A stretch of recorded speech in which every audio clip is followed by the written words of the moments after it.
Мен акимдин биринчи орун басары Кожоберген Нурболот Калчырович. Эл нааразы эмес, элге сиздин алдыңызда.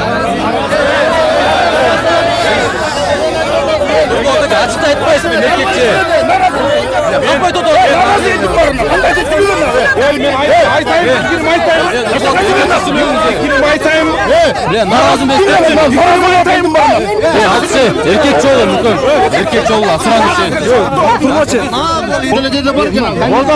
Biz 200 metrege makul biz yok degen jokpuz.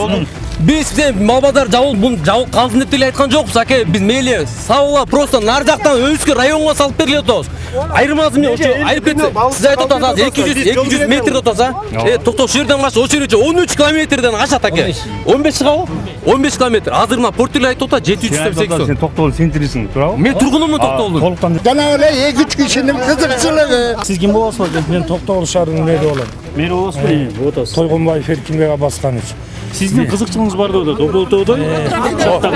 Опол. Эми бир аз унчукпай туруп. Нормально сүйлөп атам мен. Унчукпай жөн туруп. Лично Малбазарга эме зор. Деше зор.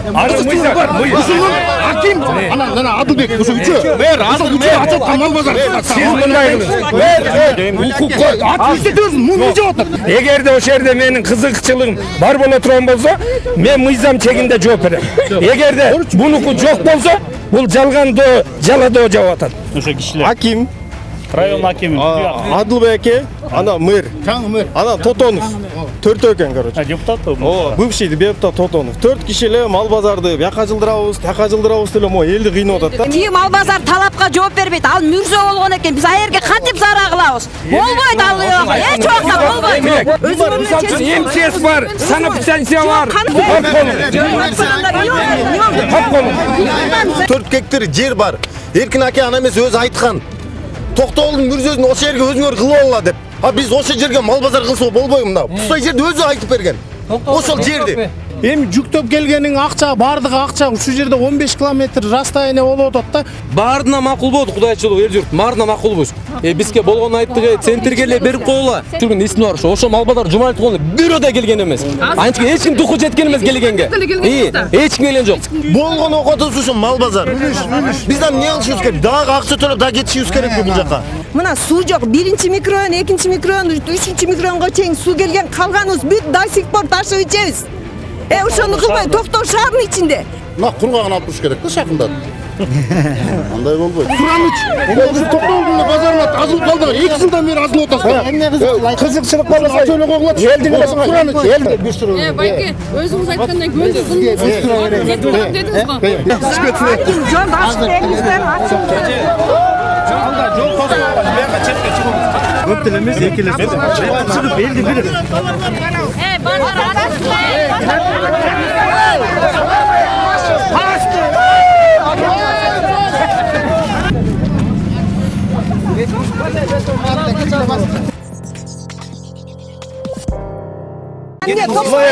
Кандай болот? Талап айтсаңыз базар жабылды деп. Эмне себеп болду? Себеп Журналист өзүң тааныштырбайсың. Кайрат Кенжебаев, 100 беспредел. Менин атым Аман. Токтоолдун тургуну болом. Бизде көйгөй 2 жыл болду. 2 жылдан бери эле мондай көйгөй болуп атат. Токтоолдун жашынакай иштеп аткан мал базарын 1-2-3 кишинин кызыкчылыгы менен Ким? Ошо кишилер. Аким, Район акими. Адылбек, ана мэр, ана Тотонов. Төртөө экен, короче. Депутат. Бывший депутат Тотонов. 4 киши эле мал базарды бияка жылдырабыз, тияка жылдырабыз деле мо элди кыйнап атат да. Ошол иштеп жүргөндө мал базарга эч ким унчуккан эмес. Эч ким сүйлөгөн эмес. Көлөкө. Базар мындай экен. Көлөкө келиңиз. Ошолор эле мал базар иштеп жүргөн. Ошолор иштеп мал базардын пайдасын көрүп жүргөн эле кишилер. Бияка тияка мал базары жылдырат. Мына Токтоолдун килтеген 22 миң население эли бар. Канча киши ушул жерден окат кылат? Кой туруңуз байке. Ошол элдин бардыгы, ал мал базарды дагы жаңы мал базарды баягы эле заинтересованный лицолор алыс мындан 10 километр алыс бир көлдүн боюна ошол жака алып барып салып койду. Ал жер сас болчу. Ал жака мына азыр Аксакал айтты, мурун биз бул мал базарга бир үйдү 100 сомго жүктөп келсек, ал мал базарга 500 сомго жүктөп барабыз биз азырчы. Чыгын элдин чөнтөгүнө уруп атат булчу. 700-800. Ал жердеги мал базарынын айланасында эч нерсе жок. Кечинде кокус талаада калып калсаң, сени айырдан чабып деле кетет бирөө жарымчы. Мас болуп уктап калсаң, тоң өлүп каласың. Коопсуздук жок. Ал жер сас болчу. Ал жерде биз мына Токтоолдун жигиттери улак ойноп жүргөн жер ал жерчи сас. Жайында чаң көлгө кетип бараткан жол. Мондай инфраструктурадан алыс жака куруп коюшту да. Анан эмнеге андай кылдыңар десек, 377 токтом боюнча мал базарларды ушундай жылдыш керек деди. Ал токтомду биз деле окудук. Жылдыш керек эмес экен, реконструкция кылыш керек экен. Анан кийин анан кийин бул элдин баардыгы нааразы болуп атканы ушу эл менен кеңешпестен, эсептешпестен, элдин үнүн укпай эле ушу 3 киши эле биз 2 жылдан бери акимге деле кирип атабыз, мэрге деле кирип атабыз. Укпайт биздичи. Кагаздарын бетке такап эле мына деле бизди кетирип берет. Бүгүн мынакей мал базар жаап коюшту. Нагло эле жаап коюшту да. Эл мынакей чогулуп отурабыз. Ушул көйгөйдү чечип бергиле. Биздин кайрылуубуз мына президентке, Садыр Жапаровго, Ташиевке, могу көйгөйгө чын биздин үнүбүз чыкпай атат. Мындан бир жума мурун жогорку кеңештин 2 депутаты келген Токтоолго. Көкулов менен Марлен жана Абдрахманов Ынтымак партиянын лидери келген. Биз аларга арманыбызды айтканбыз, аларды уккан, силердики туура экен. Биз дагы муну кичине эметели дегишкен да, жогорку кеңешке барып биз дагы силердин үйүңөргө жеткизебиз, сүйлөшөбүз деген. Бизге 1 ай срок берген. 1 ай мал базарыңар жабылбайт деген. Иштеп ага чейин кагаздарыңарды такташтырып, жаңы жерге аракет кылгыла деген. 2 жума 1 ай өткөн жок, 1 жумадан кийин жабып атышат. 1 жума өттү, мал базарды насилно жабып атат да. Бизди насилно тиги мал базарга жөнөтүп атат. Аяка элдин баргызы жок, эч кимдин желаниясы жок. Ал бир эле кишинин кызыкчылыгын коргоп ошол жака жөнөтүп атышат. Могу жерде 22 000 население бар, Токтоол населениясы. Мынакей Токтоолдун депутаттары турат, мына төрага турат, спикерлер турат, депутаттар турат. Ошолордон эле сураңыз. Депутаттар маалыматы жок мал базарын ошол жака жылып атканы боюнчачы. 3 эле кылып коет атабы. 3 эле кылып атат. Бишпейт. Аларга айтпай эле жарыяны беришет, мынакей мал базары жабылат деп элечи. Депутаттардан суразак, биз укпай калдык, силер кактан уктуңар деп коет. Карапайым эл угуп калабыз. Ошол арыз арман ушул да. Бягым бийлик өкүлдөрүнө эмне болот? Эл нааразысыздар, эмнеге мында нааразы? Мен акимдин 1-орунбасары Кожоберген Нурболот Калчурович. Эл нааразы эмес, элге сиздин алдыңызда. Açıkta etmeyiz mi memleketçi? Yapmayın Toto. Narazı edin var mı? Aytayım. Narazı mı Aytayım var mı? Hadise, erkekçi olur mümkün. Erkekçi olur, asıran bir şey. Turmaçı. Yine Fina'dasın. Kabul et Toto. Fitro ötedi söyle. Jasın kaç söyle. Mağa көрсөтүп бербанты. Mağa көрсөтүp бербанты. Mağa көрсөтүп бербантı. Менеге мамлекет кызматкер, мага көрсөтүп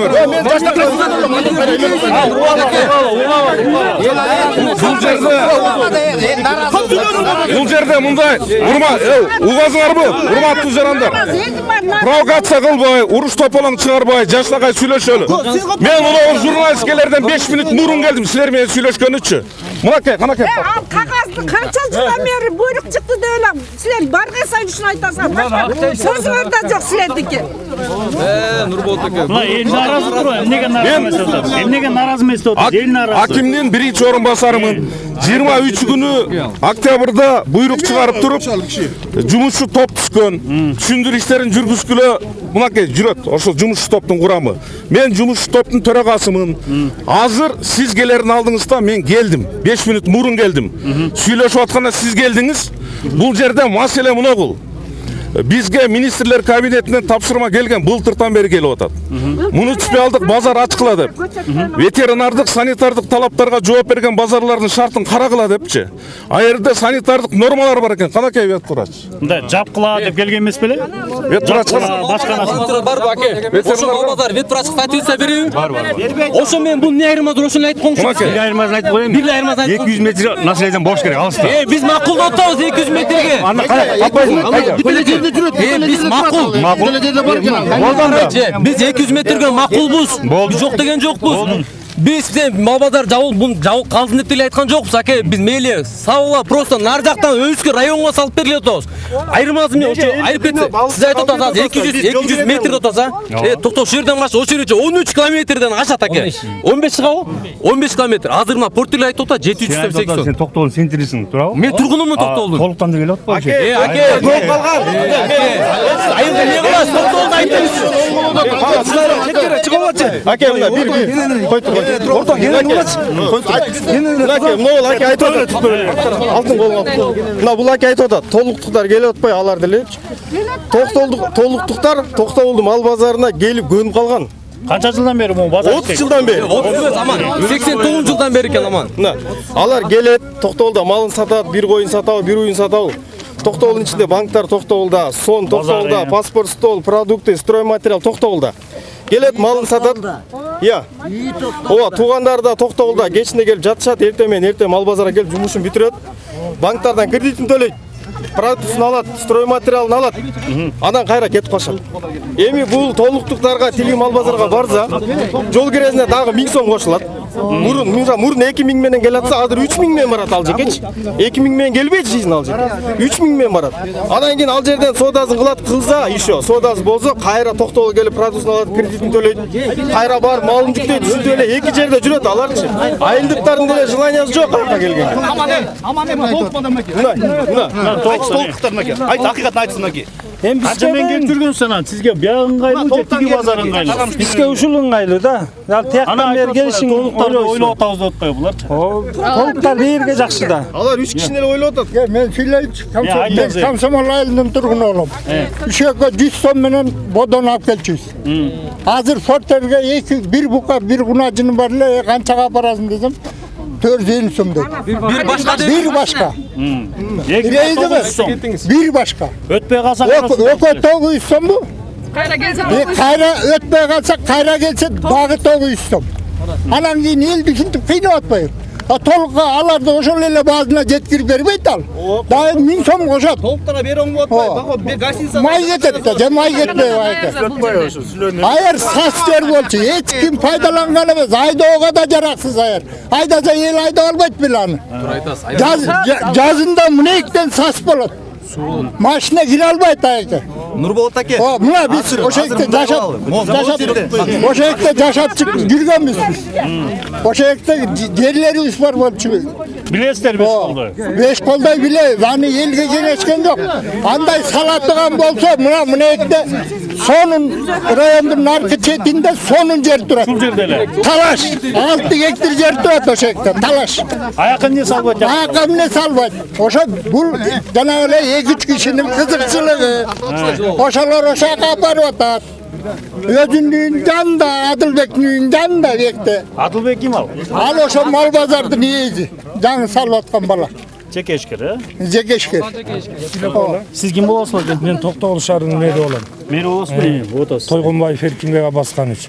Сиздин кызыкчылыгыңыз бар да, Доболтоодо. Опол. Эми бир аз унчукпай туруп. Нормально сүйлөп атам мен. Унчукпай жөн туруп тур. Биз мындай. Биз бул убакка чейин мен Жаңы Жол айыл өкмөтүндө өкмөт башчы болчумун. Бизге акимден 2 жыл мурун тапшырма болгон. Ылайыктуу жер тап, муниципальный базарбы, частныйбы, жерлерди ылайыктап карап бергиле деп.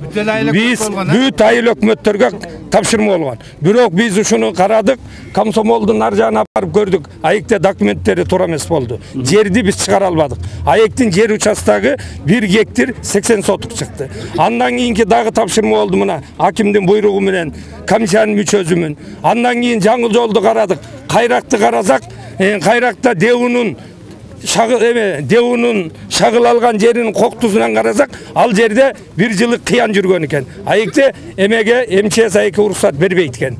Андан кийин карап отуруп, ушу эменин Жаңы Жолдун этегине ошо жерде бош жер бар экен. Ошону биз айылдык кеңешке сунуштап, түшүндүм. Могу базарды неге салып атасыз аяка? Ким үчүн? Биз муниципальный базар салдык бирөө үчүн. Ким үчүн салып атасыз? Элдерди пайдалансындар. Эми жакшылап угуп туруңуз. Атыңыз ким? Кайрат Үкөм. Мындай. Эми мисал үчүн биекте 200 киши турабы, 300 киши турабы. Биз Токтогул районунун каалоочуларына базарды салып койдук. munisipalniy qilib. Qalagani barsin, qalagani barbayla qo'ysin. Buga tiyishmaydi. Men misol uchun sizga bul bozorga buyruq chiqargan yo'qman. Buyruqni yaxshilab o'qingiz. Bu yerda To'qto'g'li rayoni buyruq chiqarib atar. Talabga javob bergandek mal bozorga jaylanishtirgila deb. Bu yerda mal bozorga talabga javob bermaydi. Talabga javob berganlar vetlechenizni aytыңыз. Qaysi talabga javob beradi? So'rang. Emне talabga javob bermaydi? Mana qanday o'shol? Bu holda emne sebepten javob atasыздар bu bozor? O'shoni so'rang. Өкмөттүн 177-токтому бар. Ошол токтомдо каралган. Айыл конушунан 2015-жылы 19-июнга мына мал базарларды долбоорун курууга жана күтүүгө эксплуатацияга карата ветеринар санитарлык талаптар дейт. Мал базардын аймак айыл жана шаар жеринде алардын чет жаксында жайгашуу калктуу конуштун жана коомдук тамактануу объектилердин кеминде 200 метрден ашык болуш керек деген. Ушул кишинин мал базарга эмеси бар. Кешеси бар. Ушунун аким анан Адылбек ушу үчөө. Ушул үчөө ачылган мал базар. Сиз мындай кылыңыз. Укукка атыштырсыз, муну жеп атат. Азыр угалы. Андан сырткары мал базарлардын мына азыр бу киши айтып атат. Бери карап туруңуз. Мен бул баланы дагы мен укук органдарына кайрылам. Эгерде ошол жерде менин кызыкчылыгым бар боло турган болсо, мен мыйзам чегинде жооп берем. Эгерде бунуку жок болсо, бул жалгандоо, жаладоо жаап атат. Sen Бул мал базар талапка жооп бербейт. Ал мүрзө болгон экен. Биз аерге кантип зараа кылабыз? Болбойт ал жок. Эч убакта болбойт. Жол бересиз кымбат бизге. Биекте кайрат. Бери карап уруп туруң эме. Кыйкырышпай. Эми биекте эл журт мындайда жок уруп тургула. Адамды уруптоңуз аке. Кайрат уруп тур. Мисал үчүн ал базарды салыш үчүн жерди тапкандан кийин аекте атайын комиссия иштеди. Бул мүрдөнүн үстү эмеспи? Бул саспы? Бул талапка жооп береби деген атайын биекте комиссия бар. Ошол комиссиянын негизинде ким бар? Сен МЧС бар, санэпидстанция бар. Силер мына кыйкырсак эле бүтүп биле бирдеке болуп калат дейсиз. Мындай мыйзамдуу иш алып барбайсыңар. Эркин аке, могу ачуугандуулукка алдырбаңыздар эч кимдер. Эртең жооп берип калат. Бул Эркин аке токтогулдук эле өзүбүздүн акелер. Могу жерде укук коргоочу органдар турат, баарыбыз эле сыйлаган. Эртең кыйналып атайын трансформациядан чыгарылган Кожо Өргеновдун буйругу турат. Бул жер мал базарга жарайт деген. Түшүнүп атам. Биякта бирок элге нааразы болуп атпайбы? Жок, элге нааразы болбойт. Элдин пикирин укпайсызбы? Жок, элдин пикири мыйзам менен жашайлы. Жок, мындай базар Эркин аке, андай шекилдесиз. Жөндөккө деп атты. Эркин аке. Алдама.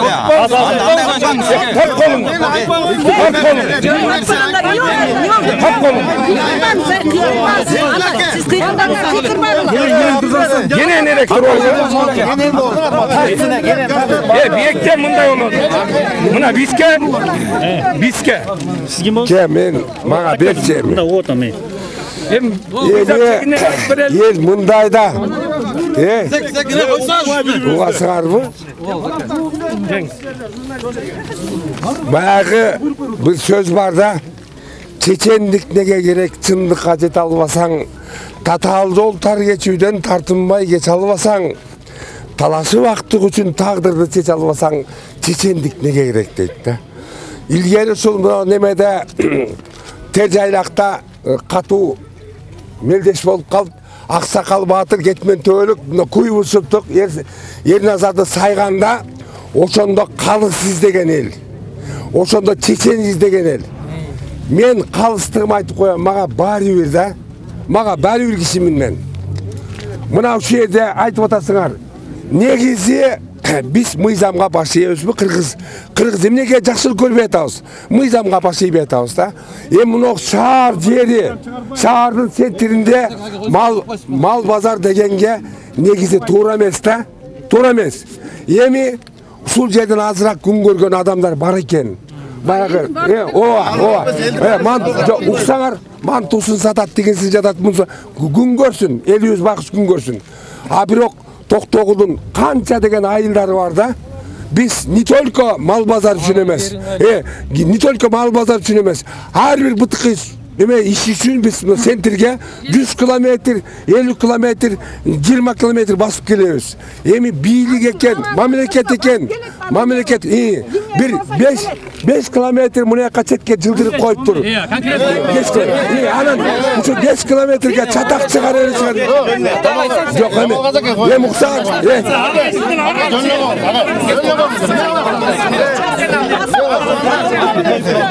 Bir nerseni aytayım.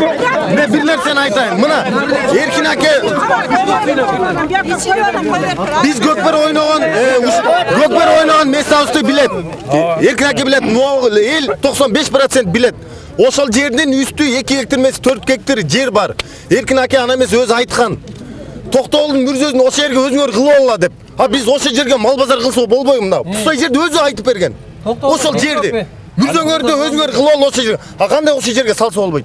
Ошол жерде чийип берсе, салып бере турган демирчилер бар бизде. А мына мында монда эжелерибиз кыйналып атпай окатчылыктан. А кандай 3 кишинин кызыкчылыгы менен мал базар ооп кетет. А мында кандай деген энелерибиз турат. Тачкасын сүйрөп келип, таксимес тачкасын сүйрөп келип окат кылып. Айтып бүттүңүзбү? Жооп берип кала. Жооп берип койсо. Эмнеге? Кайрат мындай. Кылса болот, 15 километр. Мындай жакшылап аким буйрук бергенде да мындай кенен туруп алсаңыздар. Жаңы жол айыл өкмөтүнүн территориясынан деди. Торкенге кетирсе де болмок. Белдин нар жагына да кетирсе болмок. Бирок жаңы жол айыл өкмөтүнө ушул центрдеги жашаган элге алыс кылбай, бирок мыйзамга талаптарга жооп бере тургандай кылып мал базар ачууга жер табуу үчүн буйругун берген. Ошонун негизинде биз аякты да карадык. Мен туруңуз до конца. Мен ошол жөнүндө айтып келе атпайм. Мен ошол жерди берем деп, буларга берем деген жер, берем деген ППСтин жери болуп атат. Полу кайрак эмес, суугат жер болуп калды. А тиги жер? Тигил жер жайыт жер. Жайытты канчадан берет? Жайыт жерди мына эми ууп тургула эми. Мукана сиз чындык нерсени айтып. Эми чындык, эртең аны териштиргиле. Ой. Аны териштиргиле. Кадастрда. Ал суугат деп кирип калыптыр. Аяке эч ким суу чыгарган эмес. Бирок чоң тегерекке чыккан суу менен ал жер сугарылып атат. Андан кийин мына шаар эми бир аз угуп турлачы. Шаардын депутатский корпусу менен мэри менен сүйлөшкөндө дагы биз жаңы жолдун депутатский корпусуна жаңы жол айыл өкмөтүнө кат менен кайрылгыла дегенбиз. Мына биекте депутаттар турат да. Мен ошентип дете 6 ай 7 ай мурун бул базардын аты жыты жок электе мен айтканым чындык. Кайрылгыла. Биз жаңы жол айыл өкмөтү сессияга коюп базар саласыңарбы, муниципальный базар саласыңарбы, жашылча базар жер караштырып берели дегенибиз чындык. Бирок бизге кат келген жок. Андан кийин мени мэрге которгондой бир күндөн буйрук чыккандан айт. Сен чыгардың деп. Жок, андай эмес. Эми депутаттардан сурабайсың. Жок, кача мал базарга келип бир да жол кайрылган эмессиз. Мына. Эми мындай, аны ошол депутаттарды азыр мен атын айтпасам, чакырып барып сурап көргүлө. Ушундай сөз болду эле, ушундай болду эле деп. Андан кийин бул муниципальный базар жаңы жол айыл өкмөтү жерди трансформацияга сессиянын чечими менен сунуштагандан райондук комиссия жайыт жерди мыйзам чегинде булар трансформациядан чыгарганга акимдин эмесине полномочиясына кирет жайыт жерди багытын өзгөртүп бергенге. Ошонун негизинде 3 гектар жердин багытын өзгөртүп беришти. Биз ал базарды өкмөт дотацияда тургандыктан мамлекеттик жеке өнөктөштүктүн негизинде муниципальный кылып салдырдык. Ачтык. Каалаган адамдар барсын. Башка жеке ишкер салуда. Башка жеке каалаган жеке ишкерлерге Ким деген Адылбек деген спонсор келди. Биз инвестор тарттык, аеке салды. Айылдык деп. Базарды жаппай болбачу болду. Бирөөнүн кереги жок бизге. Адылбек экөөңүздөр салдыңыздар да ошончу. Мейли эми аны мыйзам чегинде териштиресиздер. Ойлогондо эч ким жок. Биз сүйлөп калчу, биз сүйлөп. Бул базардын мыйзамдын талабына туура келбейт деп атат. Бул Өзбекстан, Казакстан, бардык Тажикстандын базарларында деле ушундай. Муну жөн эле мыйзам талабына келбейт деп эле элдин эмесин бурмалабасын, коо сүйлөп коюп. Турбай жолду. Бардыгына ылайыктуу жер. Бардыгына Биз ушу жердин, ушу центрдин тургунубуз. жөн эле эме төрүштүн кереги жок. Бирок мыйзамга да туура келбейт бул. Мыйзамга да заставлять этип туура келбейт. Муну жаш балдар атайын сатып алган, иштеткен. Аларды ойлош керек. Бизди да укпаңыздар. Элди да укулады, өзүңөр эле эме мындай да. Жок, нерме камап турду. Ооба, ал бала эчтеке деген жок, туура түшүнө эле. Бири-бириңе түртпөгүлө. Ортон кийген бардыгы. Сөз туугандар, ар кимибиз өзүбүздүн оюбузду айтып койгонго мыйзам каршы эмес да, туурабы? Каршы эмес. Мындайда ушу центрде Токтогул районунда Токтогул шаарынын тургуну болобуз. Биз ушу жердечи центрде чоңоюп ушу жерде өскөнбүз. Мына кичинебизден ушу жерде мал базар мурун алдыгы жерде ылдыйраак кеткенде гаста болчу. Мунугу жерде мал базар болгонуна бир 30 жыл болду да. Мындайда мусулман бир туугандар, биздин жашоо карапайым Кыргызстанда карапайым элдин жашоосу 80% мал жандык менен байланганда. Токтогул деле солду. Токтогул, Веселе, Кыргызстан мал жандык менен ошол мал менен байланган биздин жашообуз. Мен высшее образованием бар, келинчегимде высшее образование бар. Бирок тилекке каршы ар кандай обстоятельства менен биз мамлекетте мисалы үчүн иштебейбиз. Мамлекеттин кызматкери эмеспиз. Биз өзүбүз менен өзүбүз эч кандай эл мамлекеттен биз бала чакабыз 5 балам бар мен мисалы үчүн. Бала мамлекеттен мисалы үчүн жана балага дагы неме албайбыз да. Пособие албайбыз. Биз эл менен могу мал менен иш кылабыз да, мал менен иш кылабыз. Мына жылдан жылга мал менен иш кылып атабыз. Жылдан жылга мына чөбү кымбаттап кетип атат, бадазы кымбаттап кетип атат, малдын оорузу дагы жылдан жылга көбөйүп атат. Эптеп бир башты эки кылып ушул окатты ушинтип сүрөбүз да. Эми жүктөп келгениң акча, бардыгы акча ушу жерде 15 километр расстояние болуп атат да. 15 километр расстоянияга алып барышың деле ушул чөнтөккө чыгымда ушул 450 сом, 500 сомдон ашыгыраак чыга берсе, кыштын күнүнө мына жерде центрде 22 000 население бар. 22 000 населениеде каждый второй үйдөчү мал деген жык жыйма да. Эл мал менен Россиядан келген акчасы, башка жактан келген акчасынын бардыгын эл мисалы үчүн азыр чоң бизнес кылайын десе, элдин акчасы каражат жетпейт. 500 000 сом болсо эмне кыласың? Эчтеке ич кыла албайсың, только мал аласың да. Мал аласың, анан ошо мал менен окат кылып атса, ушу жерден мал базарды тейтакка көчүргөн дагы лишний расход болуп атат да. Баскан турганыңдын бардыгын эле эсептей келсең, ошонун бардыгы эле акча экен да, бардыгы эле. Ушул бардыгы эле жашооң айланып келип туруп акчага такалып атат да. Жеген ичкениң бардыгы эле акчага такалып атат. Мунугу жерде самсы жазап, жармасы саткан, 100 манты сатат да, мунугу эже мактан 100 манты сатат, 100 мантын 10 сомдон 15 сомдон эсептесең канча 1,5 миң сом акча болот. А бул барып келиши 500 сомго түшсө кандай болот? Ушу жерде канча деген окат, эл окат кылып деле, тетиги жерде обстановкасы жок, суук жерге барып кала турган болсок, ушу биз эле карапайым эл кыйналат экенбиз да. Ушуну бир жакшы маселе менен элди действительно мына жерде канча деген адамдар сүйлөдү да.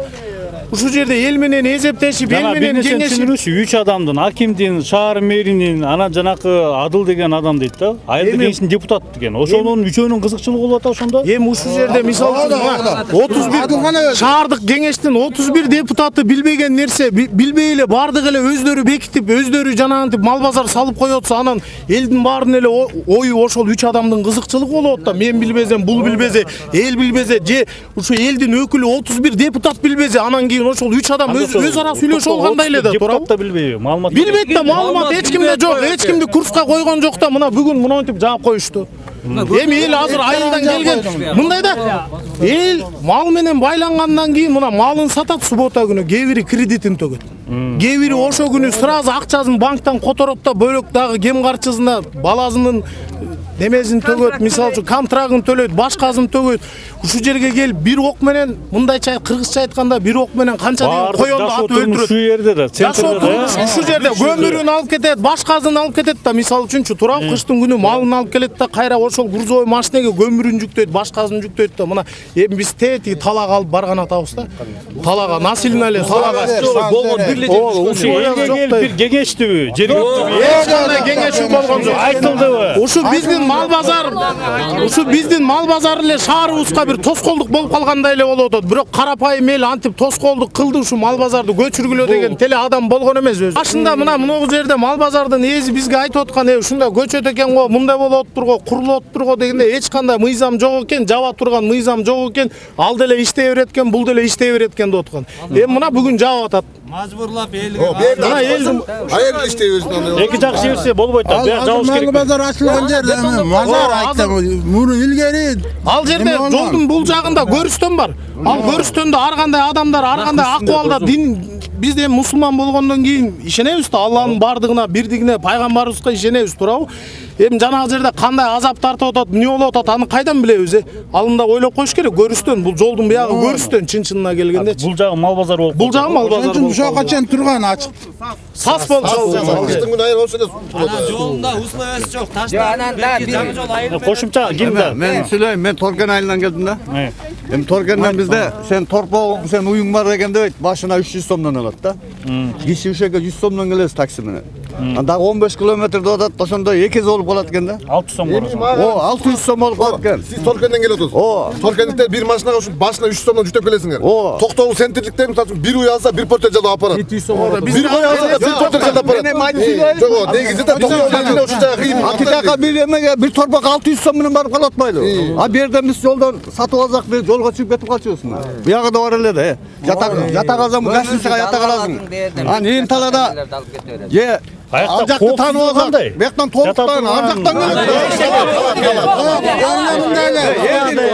Мындайда агайын туугандар. Элдин коопсуздугу. Мен Токтоо шаарынын тургуну болом. Бизде мындайда көп айылдагыларчы, мисалы Токтоо центрде көп айылда мисалы толуктан эң бизге көп алыс жак экен, толук айылдан келет. Анан Саргамыш, Телман, Караңкөйдөн келет. Эми булар келгенде бирде гостиларыбыз көп да. Анан бир тууган урук деген сөөгү бар. Алты куда сөктөр алып келет, малын мисалы читеркин келет, малын сарайына байлап коюп, жем-чөбүн берип, эртең жетелеп чыгып келе берет да, мисалычы. Бияка келип. Эми ошо адамдар тияка бара турган болсо, мисалы, айырда андай, эми айылда кичинекей айылда өзүнүкү. Эми айырда сарай, мал базар, этек жакта болот. Эми берге алып келип, берден чүрүп, булар берден чүрүп, кайра жүктөп кетсе, дагы экесе проблема болот да. Группаларда барбыз да, Токтоонун күйармандары, кой күйармандары бар, мал базарын ынтымакта, любой жерде эле ар бир айыл чолпон аталып бир туугандар жазып атат, акелер, биздин биякта туган сүйөктөрүбүз бар, малыбыз өтүп калса байлап коебуз, базар сазар болуп кайра эртең ошо жүктөп кетип калабыз, эми азыр баарын экеси оор болуп калат да. Мен сатпайм, мен тирчилик кылам мен. Мен тирчилик кылам ошол жерде. Анан ошону сурап тамак сатам мен, аке. Анан сураган себебим, ошо айткан себебим, ошолорду карап коюш керек да. Элдер берегелүү болуп, малдарын байлайт, эртең тура курсак чөбүн жейгизип, мал базарда сатат да, аке. Анан ошол жака биз айдап, биз баарына макул болдук, кудайчылык эл журт, баарына макулбуз. Бизге болгону айттык, центрге эле берип койгула. Ошол жерге эле центр. Ылдыйраак, өзүбүздүн сонун жерибиз бар. Мына 200 метр асфальт менен түз бар, асфальт чыккан тегерек деген жерибиз бар. Өзүбүздүн районубуз. Биздин Токтогул районунун тургундарына биздин жерлер сунасына калган. Кудайчылык, эч ким жер үлүшүбүз, эчтекебиз жок биздинчи. Ноль абсолютно. Токтогулда бир завод жок иштей турган. Баардыгыбыз бир жумада бир жок тирчилик кылабыз. Мен өз тамак сатам. Кудайчылыгы. Мен Токтогул мени көп тааныйт. Мен өз ашпозчу боламын, айылдарга барам, жаман жакшылыкта жүрөм. Элдин кызмат жүргөн балам. Мен айткан себебим, биздин ар бир адам бир жумага жашайбыз, кудайчылыгы. Биз эч ким айлык ала тургандар жок берде. Токтогул элинде айлык ала турганда только өкмөттүк адамдар айлыкка иштейт. Бул карапай бизге окшогон элдер, биз мал базарга иштейбиз. Ушак менен жаман жаныңа. Мына ушул жер биздин жаныбыз. Эми ошо бала чака, мен мисалы 4 балам бар. Мен деле кредитим бар, 4 балам, мен деле ошол жерден багам, ошол жерден иштеп табам, тапканын бала чакаңа бересиң. Тияка жөнөзөсүң, балаң окутам дейсиң. Мисалы да, примерно. Ошону кичине көзгө карап коелук, туугандар. Жана айтылды го, эл бийлик, эл менен бийлик, эл менен да. Эл бийликке болсо, бел эйлик менен туруп келер.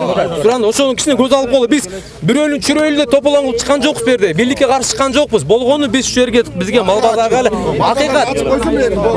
Бул базарды же ылдыйда башка базар ачып. Базарга эле тишпей койдун болду. Анан байкем айтып атпайбы жана санитарный эмес жетекчиси. Ушул эле мал базарчы. Ошол Адылбек ажы иштетип жүргөндөчү. Көрдүңүз беле?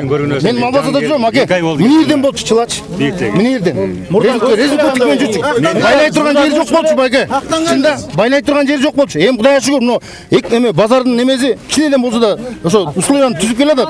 Чында цементтер куюп койду. Чында ошо мал базарды санитарияда отпайсызбы? Мунунда чыла кезинде мал базарды эч ким караган эмес анда. Ал убакта Адылбек ажы иштетип жүргөндө.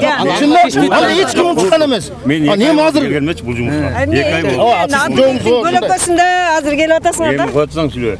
Мына ичин мына жерде жазылып атпайбы? Мына 200 метр жазылып атат. Буга калпеле мыйзам иштебейт. 2015 чыккан токтом болуп коет. Андан бери эмне болуп атат? Андан бери эч ким караган эмес буну. Жумалиев айтайын, Жумалиевдин мал базары болуп турганда эч ким караган эмес бул токтомду. Эч ким караган эмес. Чында Жумалиевден өтүп кетти бөлөккө сразу карапайым элге өттүм да. Кызым болуп атасыңар. Чында. Жумалиевден бир өмүр келдиңер беле мал базары бар го. Бул мал базары Жумалиевдердики болчу. Мал базары. Жумалиевдердин базары болчу. Мен акем Раматлы 30 жылдан бери кичинекей 5 кассадан бери алып кетип жүргөн эсим бар ошо. Ошо мал базар Жумалиев болгону бирөөдө келген эмес. Антике эч ким духу жеткен эмес келгенге.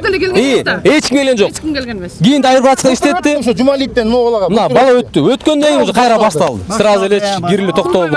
О, жош токтом. Токтом деле 2 токтом экен ал 2015.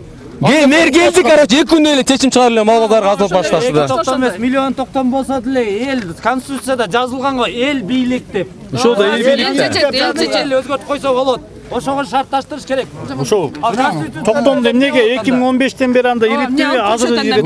Ошо булага чейин айтылган экен. Айтылшы. Жок, башка базарда шарттаган жок болчу. Элге качан салды? Элге салды. Мен билбейм, 2 ай болду келгениме. Майке сиздер ушинтип эле сылтай бересиздер. 2 ай болду. Жөнүндө кагаз көтөрүп эле серектер өткөрүп аны көрдүңөр беле мурун уктуңар беле ошо. Көчүчү. Уктуңар беле? Жок, эмне коёбу? Эмне койсун? Эмне өзүң жабасың? Ада кагаз элдин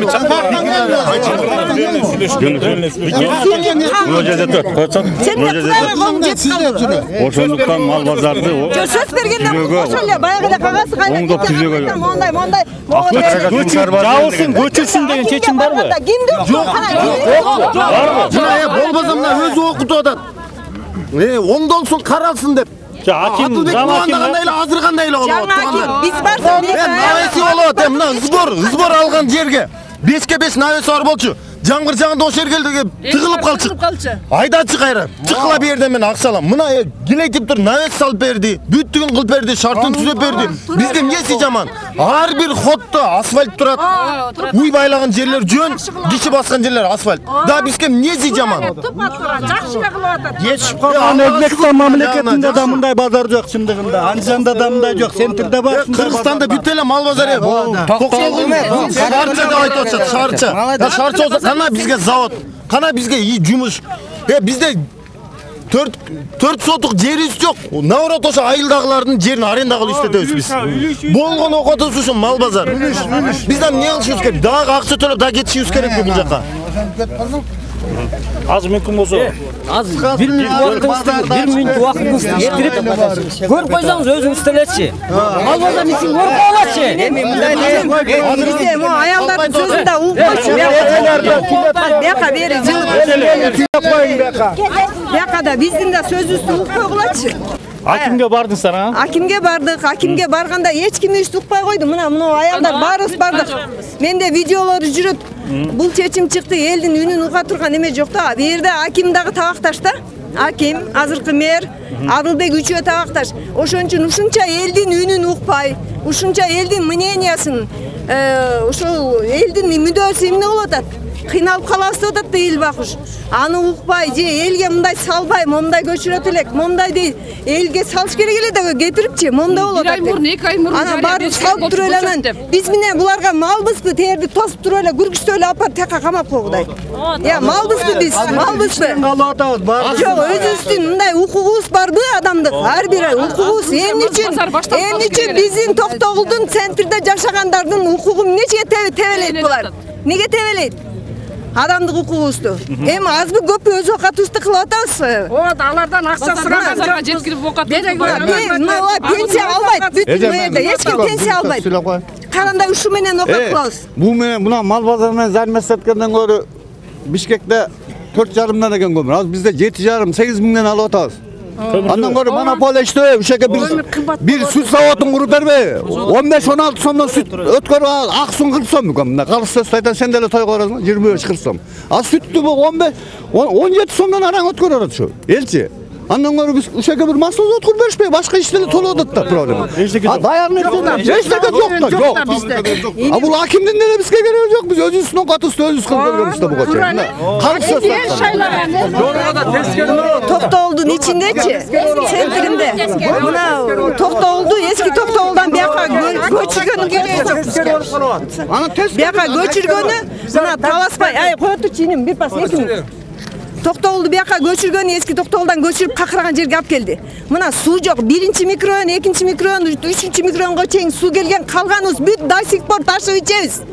Ошону кылбай, Токтоо шаарынын ичинде. Мына Акжон жаңы конушунда совсем суу жок.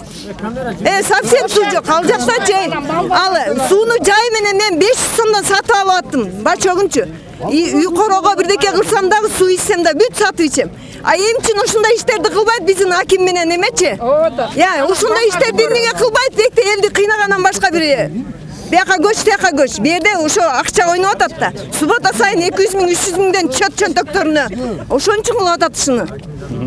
Базарды көрүп койсок азыр, Анан бу кабар бар беле, көчөт экен, ушундай деп ортого алып чыгып, акимият, анан болсо шаардык мэрия ушун баары алып чыгып, маселе талкууланды беле? 2022-жылы базар жабылат деген да. Жабылат деп баштаганда шаардык кеңештин депутаттары акимге кирип, мал базар жабылбасын, мал базар жок деп эптеп токтотуп калганбыз. Анан быйыл 2023-жылда мал базар жабылат деп туруп маалымат тарады да. Тараган күнү шаардык кеңештин депутаттары отурум кылдык. Мэрди чакырып отурум кылдык. Бул кандайча маалымат бербей туруп жабасыңар деп отурум кылдык. Бул аким мэр мен немем жок, маалыматым жок деп калды да. Кандайча сиздин маалыматыңыз жок деп билбейм, бул короче акимдин буйругу экен деди. Эртеси күнү 5 депутаттан турган топ акимге кирдик.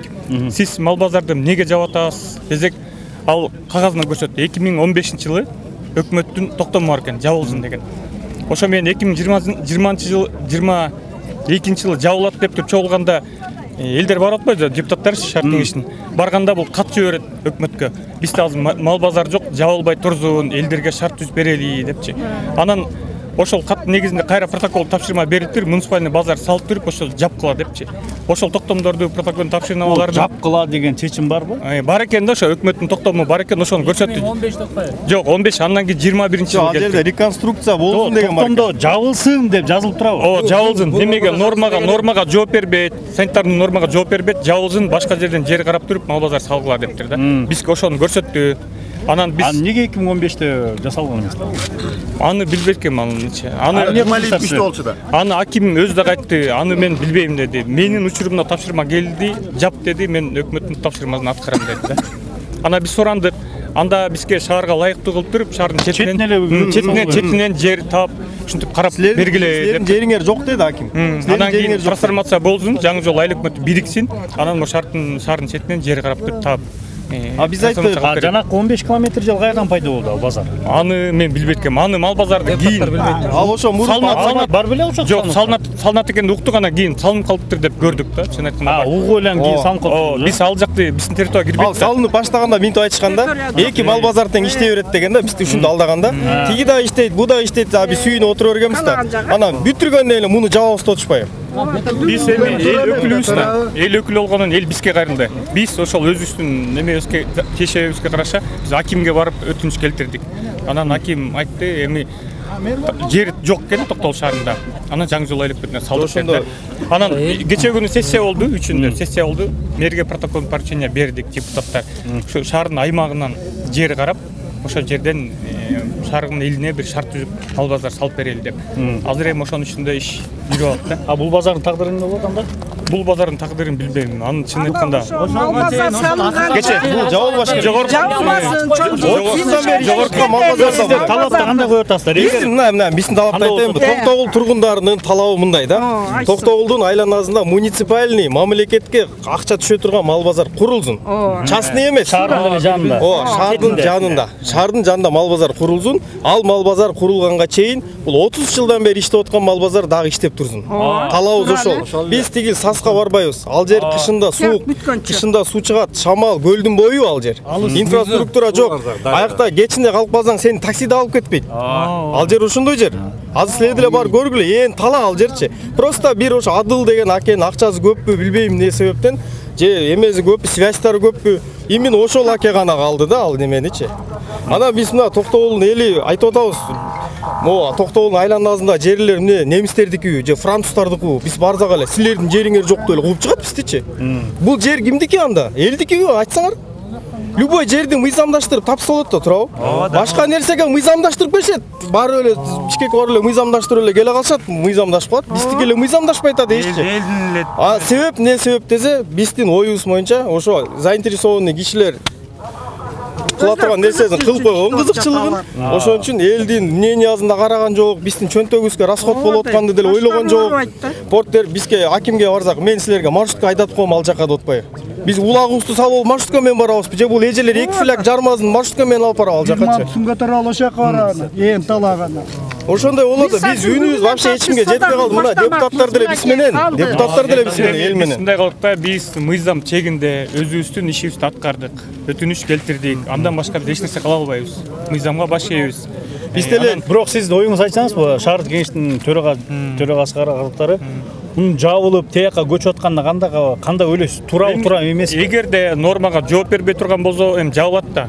Эгерде нормага жооп бере тургандай кылып туруп биз четке салсак, бизге шаарыбыздын бюджетине кайсысы ыңгайлуу? Шаар чети салынган Эми элдин талабы да. Жеңилдик болуш үчүн шаардын четинде жакыныраак жерде болгон ыңгайлуу да негизи. Чын акыйкаты ушундай да. Менде мындай суроо бар эле да, эмне жерди ачып койсоңор, мындай кылып туруп ушу таш башын бардыгын кое алган мыйзамга туура келеби ушул?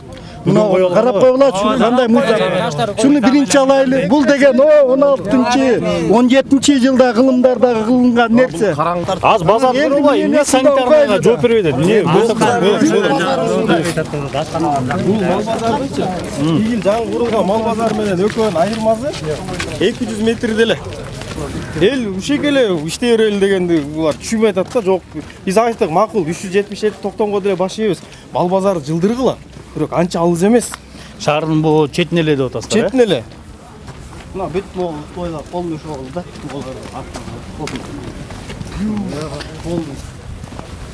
Тиги базар кандай мындай жылтырап таптаза болот дегенде кандай? Ушундай эле салдыбы бирөө? Жалгыз эң талада. Талада. Бисин алат да. Машинам бар тетак. Быйыл мал көп батпай калды деп атпайбы. Быйыл чөп жок болуп эле эл көп алып келип атат. Атак батат эле ушул жерге малдын баары.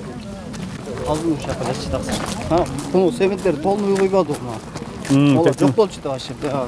Бот колчу да. Муалар полный кылып койдум маларды. Бот колчу бияк.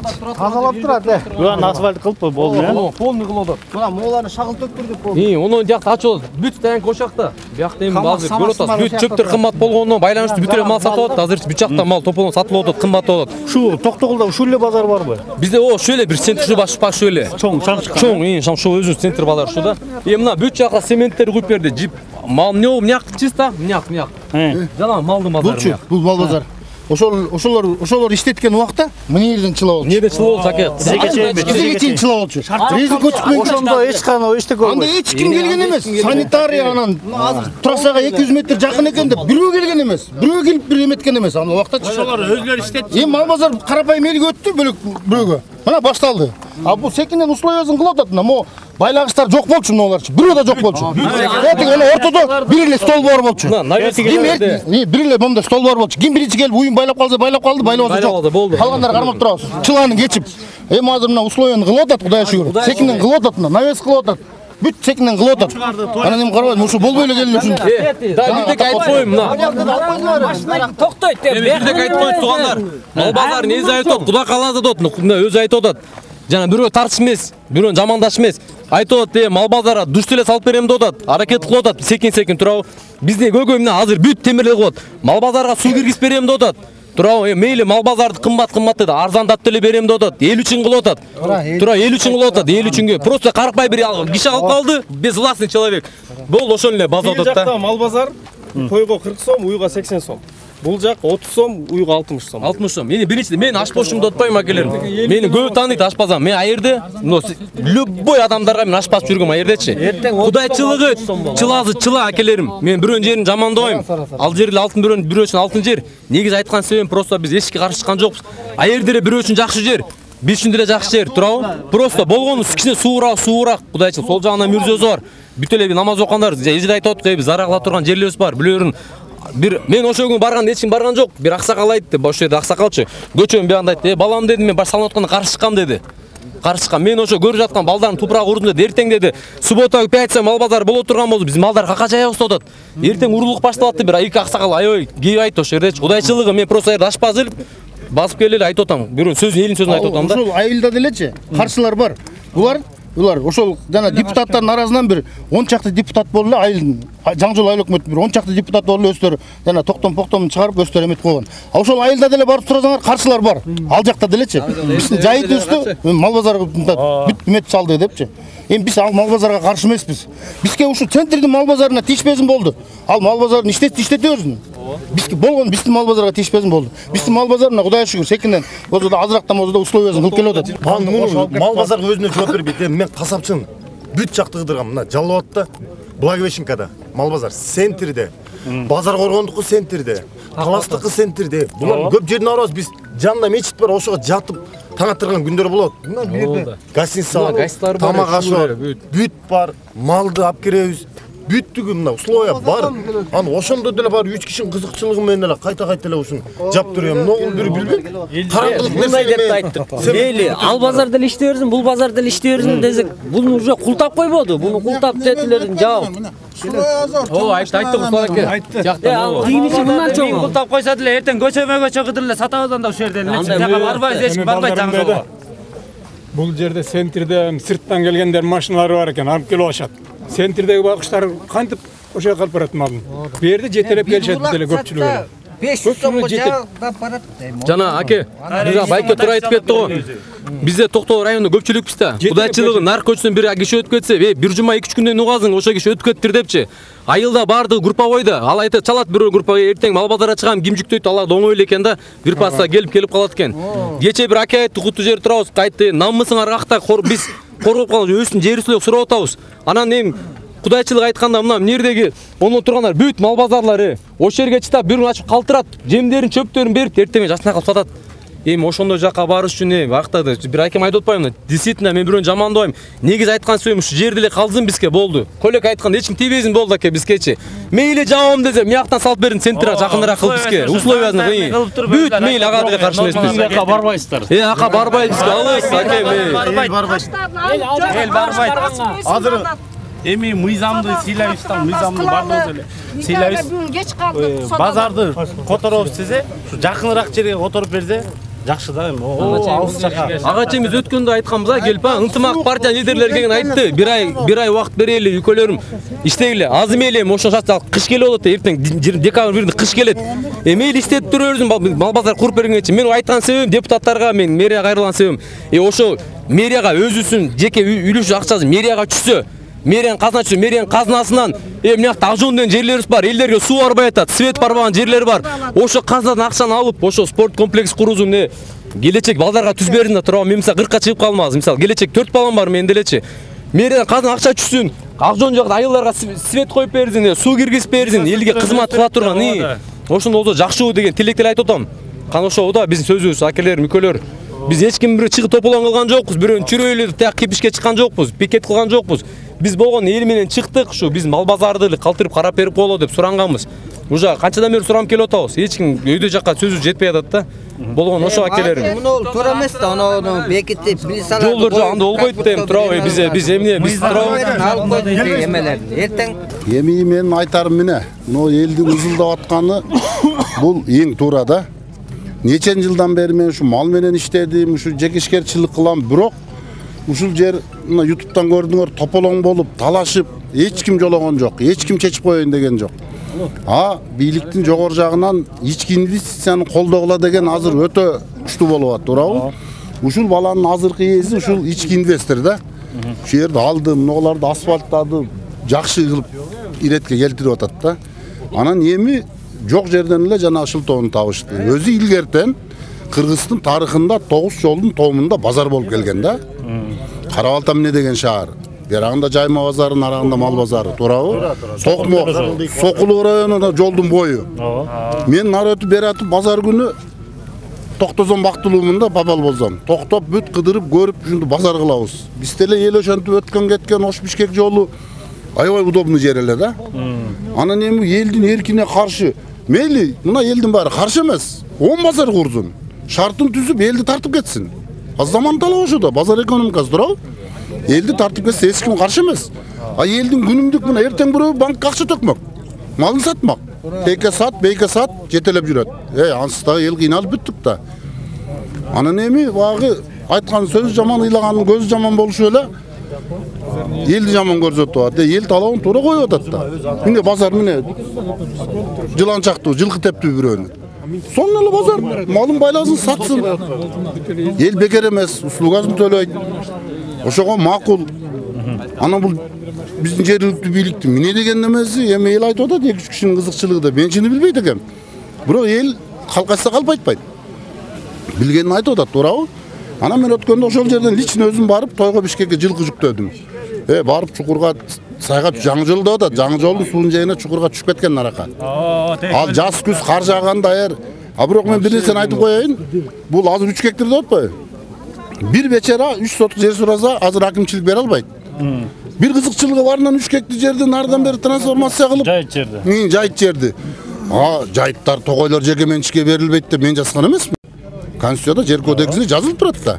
Буларга все просто да. Кимдин укугу бар деп атпайбы ошо? Трансформациялап жибергенге деп. Эми ошондой болуп атат да. Ошону эл чыгылдап атат да. Жайыттар, тогойлор жеке менчикке берилбейт. Берилбейт. Ал мен жазган эмесмин. Аны жогору. Анда парламенттин кереги жок. Токтом менен буйрук негизинде жашай берели биз. Конституцияны жок кылып, парламентти жок кылып туруп, анда акимдер чече берсин. Чечсин, аким чечпесин деген жок. 15 салсын, 10 базар салсын. Только Мамытов жолду жаап, ички инвестицияны колдоп атса, булар инвестордун эшигин жаап, элди ызчыгылып атса, эл каалаган жеринде жашай берсин да. Мыйзам бузган жок. Адал малын алып келип сатып атат, урдап келген жок. Муну токтотуш керек. Беспредел да бул, беспредел болгондо башкача болуп атты. Башка кыла турган жөнү жок. Бекитип койгону туура эмес да. Суу, жанакы свет, жол маселе чечилбей, ушу мал базарга асылып калган да. Акча бар да, акча алдаш керек болуп атат. Базар сала койсо акча алдайт да, бул дурак ыясына да. Ал 3 гектар деп атат. Мурдун салып алгандан кийин булар жыл айланбай 30 гектар болот аяр. Терне стоянка берине баланча терне түкүнчө деп туруп. Ал жаңы жолдун эли сүйүнүп атат азыр мен туугандарыма. Сонун базар келди, базар эмес. Азыр 30 гектар деген 100 уйдун жайыты. 100 уй 3 миллион киреше берет. Сүтүн эсептөгөндө торпогу менен 30 миңден турабы? Атиги базардын ээси айтып атат, мен 300 миң төлөйм бир жылда. Жок. Элди алдабаш керек. Ал 10 уйдун продукциясы менен кутулуп кете албайт. Канча деген элдин жайытын менчиктештирип атышат. Токтотуш керек муну. Бул илгертен мына каныбызга сиңип калган базар. Азыр 21 кылым уйдун үнүн чыгарбай койсо болот, туурабы? Силип кылып жакшына калып тазалап турса болот. Азыр заңын жерге түшүрбөй тозуп алса болот. Что такого? Жазайт да жазайм деген киши, туурабы? Анан сөзсүз эле жанагынтип бир эпчилдер апарып таяктан буруп барып бир нерсе көрүш керек болуп атат балдар. Мен айта турган сөзүм ушул. Мал базары эл талап кылат да элге калсын. Элге ушул жерден да жакшы условия түзүп, акырындык менен альтернативный кылып тартып кетсе, эч ким каршы эмесин айта туурабы? Каршы эмеспиз аке. Тегеректин түйүнөн. Биз каршы эмеспиз аке. Түзсүн. Жок, тегеректин түйү эмес. Бир бай чыгып, мүмкүн мына центрдин ортосунан сатып алып жазасын, Центрде болуп атпайбы? Только шарты менен эл ошол жерге барса болду да. Эл бейке келип атабы? Эмне запрет коюп атышат? Мен ушуга түшүнбөйм. Мен өзүм центрден эмес, мен айылдан болом. Бирок ушул жерге келем, заправка жанында шарт заправка кылам. Акча төксөм банкка барып төгөм, суббота күнү обедке чейин жетишем баарына. Мени менен кишилер келип калат базарга. Туура мен теке бардым, өзүм коюмду саттым дагы мен ошону күтүп отура бермек белем. Мен келип ишимди кылам да, туурабы? Ал шалпактап өтпөй калган мал менен ошол жерде калат, бир таксиге жалдырап. Men özüm işimi turuşum gerek da. Eldin bardığının ele şartı gelgen emes da, birөө машина менен жүрөт да, birөө менен жалданып. Ana mine yerде бейлечера мына пирашки саткан жанагындай көп эле киши баласына 2 коюн айдатып келип сатат да. Ал 600 сом төлөп атат, өзүнө төлөйт, ал 1000 сом ашык төлөйт. Ичкен окаты менен 1,5 миң болот, 2 коя барса 2 киши. Туура эмес да бул? Сата албай да келет да. Сата албай келет да. Азыр мал өтпөй атпайбы? Мал базарга берет. Бизге мындай жер трансформация кылып бир эт иштеткен жер, тер иштеткен жер жаза беришпейби булар? Бирөөнүн багып келген малын жете эле акча кылам десен, ошого кожоюнчулук кылып атат. Аны токтотсун. Элге жардам берсин булар. Болду, элге жардам бериш керек. Жардам берсин, ошоге сек курсун, тер иштеткен, жер мясо комбинат курсун, заготовка кылсын, алсын өтпөй калган малдарды арзан деле берели. Аны кылбайт жок.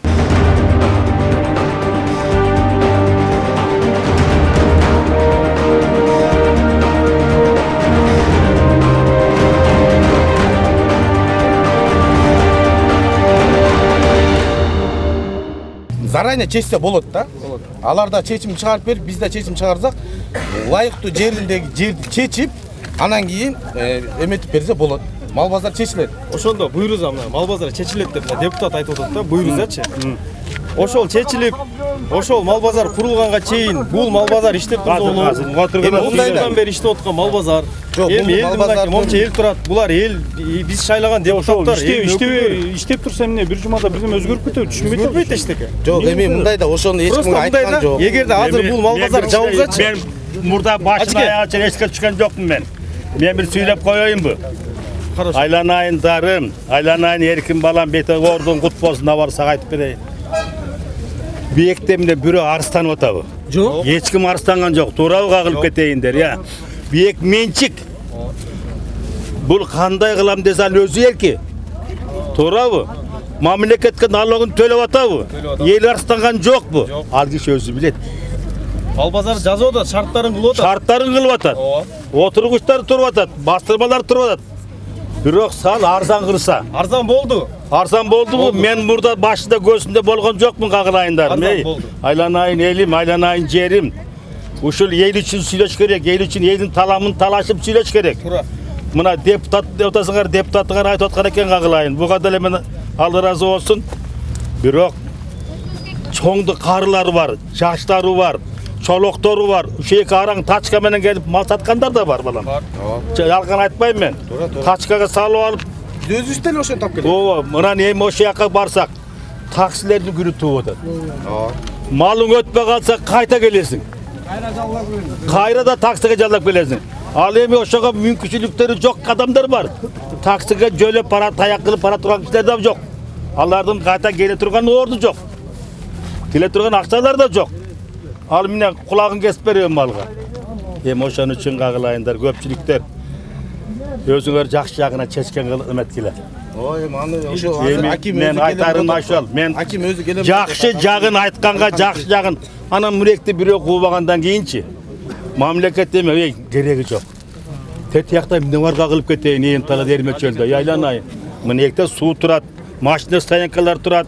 Бир кишиге бар авария болуп жалгыз өткөн киши болгон жок биекте. Жалганбы бул?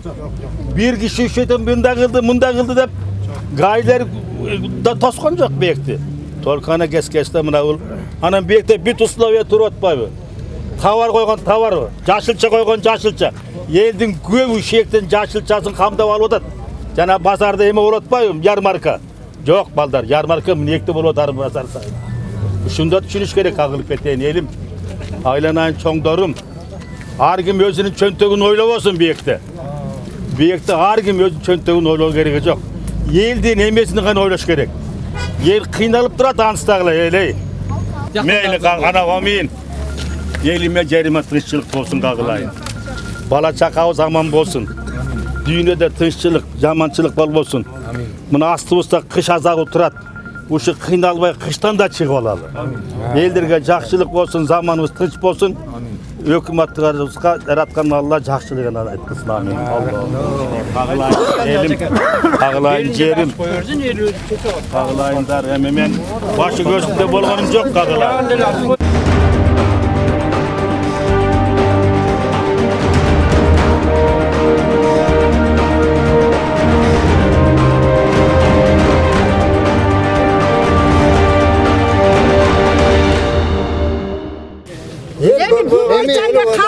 Barış жерге барамыз. Шумачалар Малбазар. Жабылды деген ойынша қалмайды. Эми мындай туугандар, бир нерсени айтайын. Барамыз керек болса. Бир нерсени. Андай болбойт. Бир нерсени айтайын. Туугандар. Жол болса жабып атасыңар. Туугандар. Мындай 30 жылдан бери мыйзамды сыйлабай ар кимиз өз билгенибизди уксаңыз базар жабылып тротуарды басып алдык. Көчөлөрдүн баарын, забордун баарын чыгарып алдык. Азыр таза суу жасайын десең забор, жол салайын десең забор, канализация жасайын десең забор, муниципальный жердин баарын менчиктеп алган, тротуардын үстүнүн баарына чейин фототочкалар себет алган, коюп алган. Ошонун баарын азыр биздин балдар чоң жолдо мектепке, бала бакчага барып келгенде кооптуу болуп атат. Мына могу эме укпачы, биз тротуарды калына келтиребиз. Биз көчөлөрдү ачабыз. Болгон жанагы Авашной базарды центрди дагы эмесине порядкага келтиребиз. Анан ушинтип силер чыга берсеңер, бизде эч качан өнүгүү болбойт. Эгер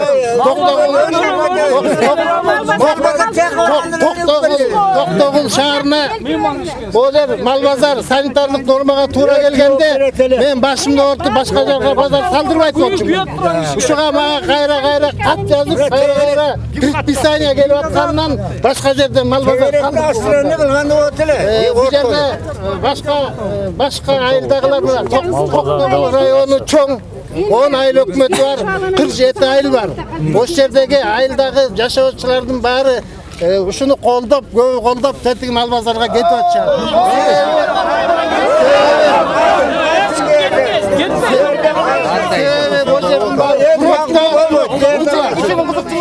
Можердин баары пробка, жүрө албайт, машина жүрө албайт. Бишкек ош жолунан, жекеле биздин Токтогул району эмес, Бишкек ош жолунан Жалал-Абад областы, Ош областы, Баткен областынын жүргүнчүлөр ары бери жүрүп, күнүнө миңдеген машиналар өтөт. Ошонун баарына биз тоскоолдук кылып атабыз туугандар. Бул жерде жүрбөй калып атат. Бул жерде мамлекеттик мекеме бар, прокуратура бар, кадастр бар. Ошонун астына чейин бар мал жүктөп берип атпаганда айла жоктон. Ошондуктан мыяктын баары булгап атабыз. Шаардын ичи булгап атабыз.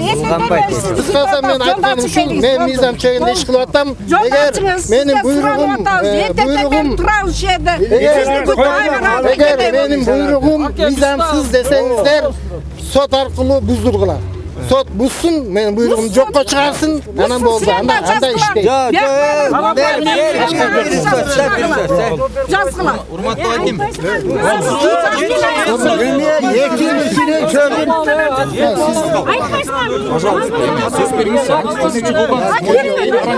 Телевидение каяктан келдиңиз? Жокмун. Шаардан келдиңиз?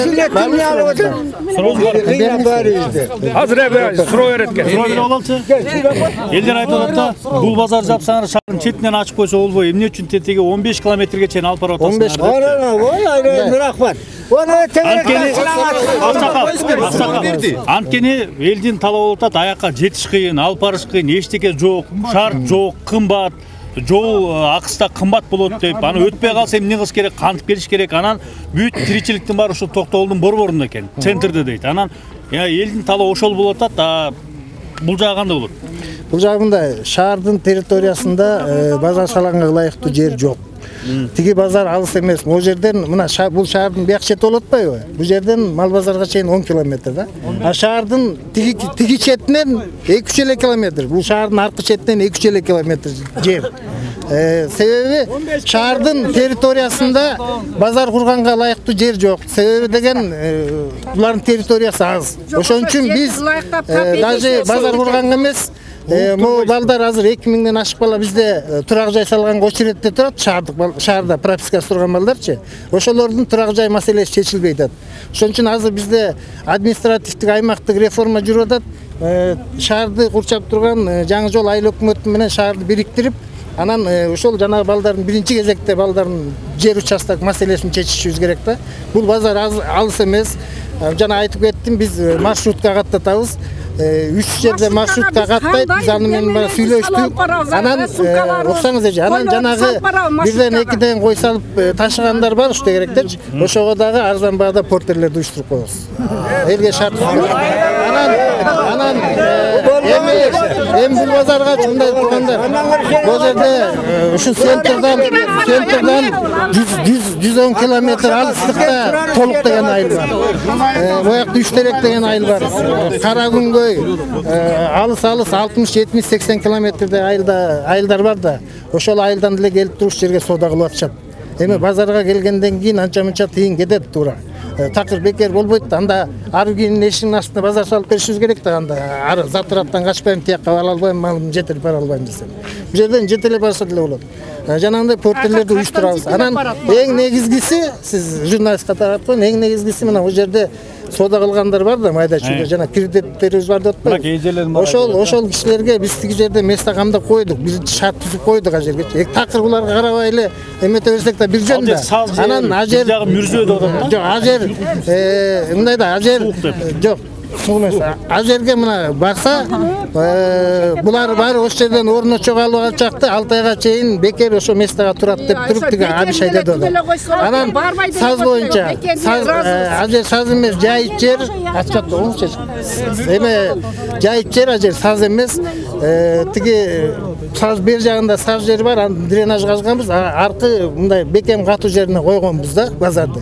Базарды биз эми мындай жерди ылайыктаганда мен эле бар жаңы ылайыктабайм. Ал жерге атайын бизде службалар бар. Кадастр деген бар, МЧС бар, архитектура бар, санэпидемстанция, РЭС бар. Мына ошолордун баары карап, корутунду чыгарып, мына ошол жер базарга ылайыктуу экен деп кортусун чыккандан кийин биз трансформация кылып туруп анан ошол жерди бердик. Муниципалдык базар ал жердечи. Жердин жеке ишкер курду атпайбы? Жеке муниципалдык базар, мындай жана жеке мамлекеттик өнөктөш катарында курулган. Жердин баары деген баланста айыл өкмөттө болот. Үстүндөгүн инвестор курду, жердин налогун төлөйт, арендасын төлөйт. Андан тышкары жана сос пакет дегени бар. Анан 5 жылдан кийин тиги киши үстүнө кеткен затыратты актагандан кийин бюджетке 30%га чейин бюджетке ошо кирешеден, таза кирешеден. Бул базар толугу жабыла ошондо. Бул базар санитардык нормага туура келбейт. Мен сизге түшүндүрүп айттым да. Санитардык нормага туура келбейт, ошону айтпайсыз. Өкмөттүн токтому бар, 377 токтом. Ошол токтомдо эми жаз мен айтып атпайм. Караган эместе 2015тен бери ушу токтом. 2015тен бери билбейм, мен келгеним 2 жыл болду. Мага кат келип атат. Биз жерди трансформацияны өткөрүп, жер ылайыктаганча эле 1 жылдан ашык убакыт өттү. Анан элдер сурап атат да, түшүндүм. Анан элдер сурап атат, сиздин шаардын мэринин анан жанакы салган кишинин үчөөнүн эле кызыкчылыгы болуп, ошо элдин кызыкчылыгы албайт да. Эгерде менин кызыкчылыгым болсо, же айыл өкмөтүнүн кызыкчылыгы болсо, анда мына укук коргоо органдары турат, документтердин баары турат. Ошол жерден неме болсо мен мыйзам астында жооп берүүгө даяр. Элдин кызыкчылыгы эмне болот? Эл эмне кылыш керек экен? Мына эл нааразы болот. Эми тартипке көйүнүшүбүз керек. Тартипке көйүнүшүбүз керек. Жана бул жерде мен такыр эле базарды жаап салып, анан эл эч жерге барып мындай окатын кыла албай турган жокпуз да. Биз шарт түзүп берип атабыз сыякачы. Тура алысыраак, бирок шарт түзүп берип атабыз. Коопсуздук эмне? Кандай шарты бар? Кандай шарт? Коопсуздугу дейт, кечинде. Ал жерде видео камералар коюлган, освещение бар. Эч кандай андай коопсуздук бар. Биз керек болсо мына укук коргоо орган, милиция кызматкерлери менен рейдтерди уюштуруп коебуз ал жерге. Эмечи бул базар нерсе компенсация төлөп берет деп, ким төлөп берет ошону? Компенсация болсо аны мен базар нерси менен өзүнчө сүйлөшөм. Себеби бул базарды өзүнүн мындай чатагы бар, соттук териштирүү иштери бар. Соттук териштирүү, ошондой соттук териштирүү иштери бар. Аны балким биринчи ээси кайра кайтарып алышы мүмкүн. Бирок бул базарды сатып алганда, мага келгенде мен ал жигитке айтканмын. Бул базар санитардык нормага туура келбейт. Биз азыр убактылуу иштетип атабыз. Себеби мага фитосанитариядан кат келгенде мен бул базарды жапканга болбойт. Башка базар салмайынча. Азыр мындай элдер базар менен окатын кылып атат деп кат жазып, убактылуу аштырганбыз жапканда. Анан аштырып, ошол жерде милдетин алганбыз. Башка санитардык нормага туура келген базар курабыз, андан кийин жабабыз депчи. Базардын ээси келгенде мен айткам ал кишиге. Бул базар жабылат, башка базар салынат. көп мындай затрата кылбайсың деп даже кат жүзүндө ветеринария тарабынан мен журналистке метод ветеринария тарабынан ошо колуна кат берип туруп кол койдуруп эскертүү бергенбиз. Анан компенсациясын комиссия түзүп биз жумага кетип турбайбы элчи бүгүн ачылып иштеп турса тияка көчкөн тынчыраак көчүрсө болбойбу дейм да, могу иши болбойт. Бир ай мурун эскертиш керек эле. Бир ай ма айтып отур. Бир ай эмес, февраль айында мен тиги эскерткемин да. Айыл базарда эс айттым да мен. Кагаз жүзүндө каттырдым. Аякта каттым. Андай эме жок. Келип алып анан мына чыгып атышат. Туугандар, мындай дагы бир айта турган нерсем. Ака эч ким барбайт, ночен каршы болуп атат. Өзүңөр түшүнбөйсүз. Биз барыбыз каргышта калбаңыз. Мейли каргай бермесем. Каргышпай деле калыптыр да силер жанда. Туугандар, биз мыйзамдуу мамлекетте жашап атабыз. Мыйзамды сыйлашыбыз керек. Бул жер санитарлык нормага туура келбейт. Жол ачык койгула. Силер да сыйлагыла.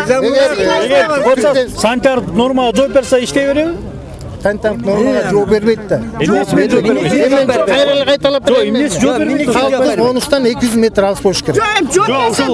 Кыргызстан боюнча да мал базарынын баары жооп бербейт. Кыргызстан боюнча мен жооп бербейм. Мен Токтогул районуна жетекчи менен ушул жерге жооп берем. Аны барып сиз ошол эмне кыласыз бүгүн? Сиз ошол базарды эстеп. Элге айтарым, жаңы базарга барыңыздар. Жол ачып бергиле, болгон ушул. Бир сөз бар да. Эми бул жерде ушунча киши чогулуп калды азыр бул жердечи. Чогулгандан кийин чоңой толгаңыздар аркараак берип. Ортону кеңейтип алсаңыздар, журналисттерге деле оңой болот. Ортону кеңейтип алсаңыздар эми.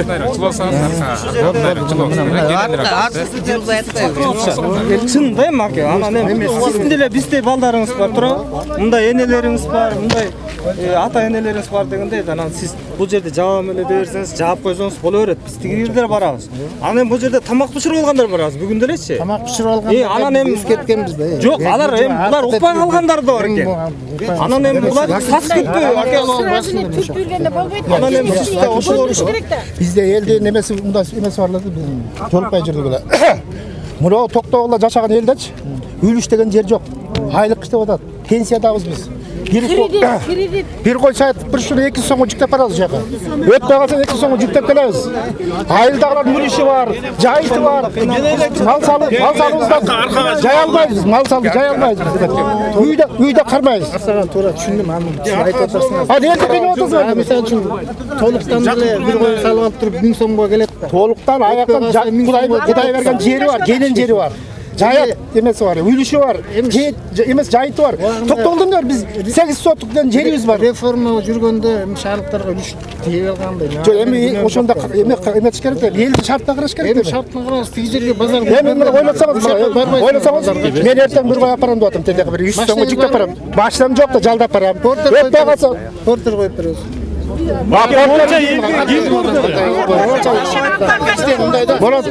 Элдин ыйын уксаңыз, элдин суранычы сизден болгону ушу. Мейли ал базарда эле иштейбиз. Ага эч каршыбыз жок. Ошо биз центрдин базарына тийишпейбиз. Эгер бул жерде центр айка мындай да, мага ушундай ой келип атат. Ошол базарга именно сиздин, мэр акенин, Адылбек ажы, үчөөңөрдүн гана кызыкчылыгыңардай болот. Элдин угасыздар бу. Сураныч. Ошо Токтогулдун базарына азылып калдыңар. 2 жылдан бери азылып атасыздар. Кызыкчылык болсо ошону койгулат. Элдин сураныч, элдин шартын карашпа. Элдин сураган ушул. Базарга тийишпей болчу болду. Элдин жана токтомго айтып атпайсызбы? Ал токтом 2015-жылдан бери ал токтом эч ким көтөргөн эмес. Эч ким алга сүйлөгөн эмес. Ал имани турганда эч ким сүйлөгөн эмес. Ал токтомду ачкан эмес. Эми азыр 2 жылдан бери азылгандар базар болуп калды эми. Центрге ылайыктуу экен ошо Токтогулдун элине ылайыктуу базар. Толукта 200-дөн 500-дөн койлор кишилер бар. Ал 1000 сом иштеги маселелер кабыз. Бизде 10 сотук. 8 Sen söz görüyoruz var. Gajerdizle elin barlı bayımız. Bizge qara pasal bizge qaraganda alar emede aylıklar arasında şartların bizde şosu Kudayga şükür deş керек. İşte elin bari işlettiler. Gidete bir 30% işler kalganı demet pensiyada cebede oturan elder ver. Eldi kıynap atasın.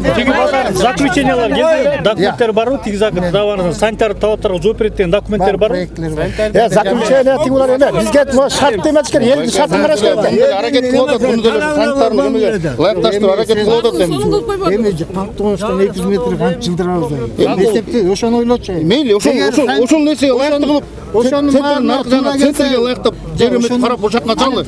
Ага чейин бул иштеп турсунчу эми. Кайсы качасың? Бар жер карап чөп кой.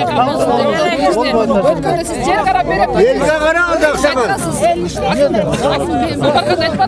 Токтолдун ичине куруп бергенге аракет. Элди кыйнап атат. Токтолдун ичинен болбойт. Сыртыра чет. Тегеректин бер жагын кылбайбы? Тегеректин бер жагында мага жанагы ушишан жерин көрсөтүшкө.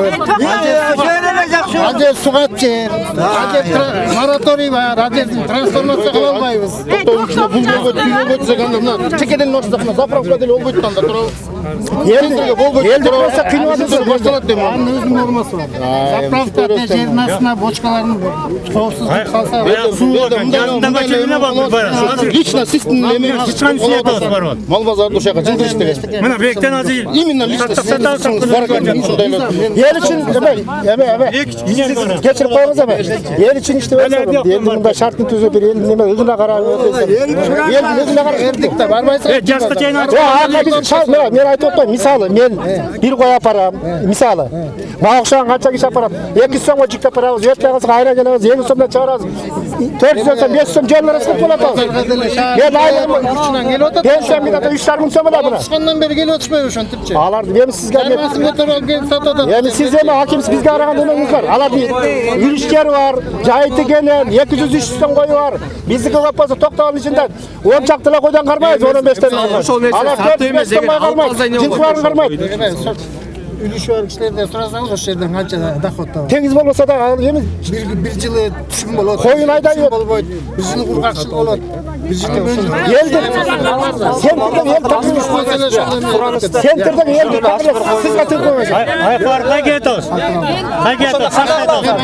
Саскаятабыз. Мейманкана атадым. О, жел батпайт. Таксинин мен эч кимди тааныбайм.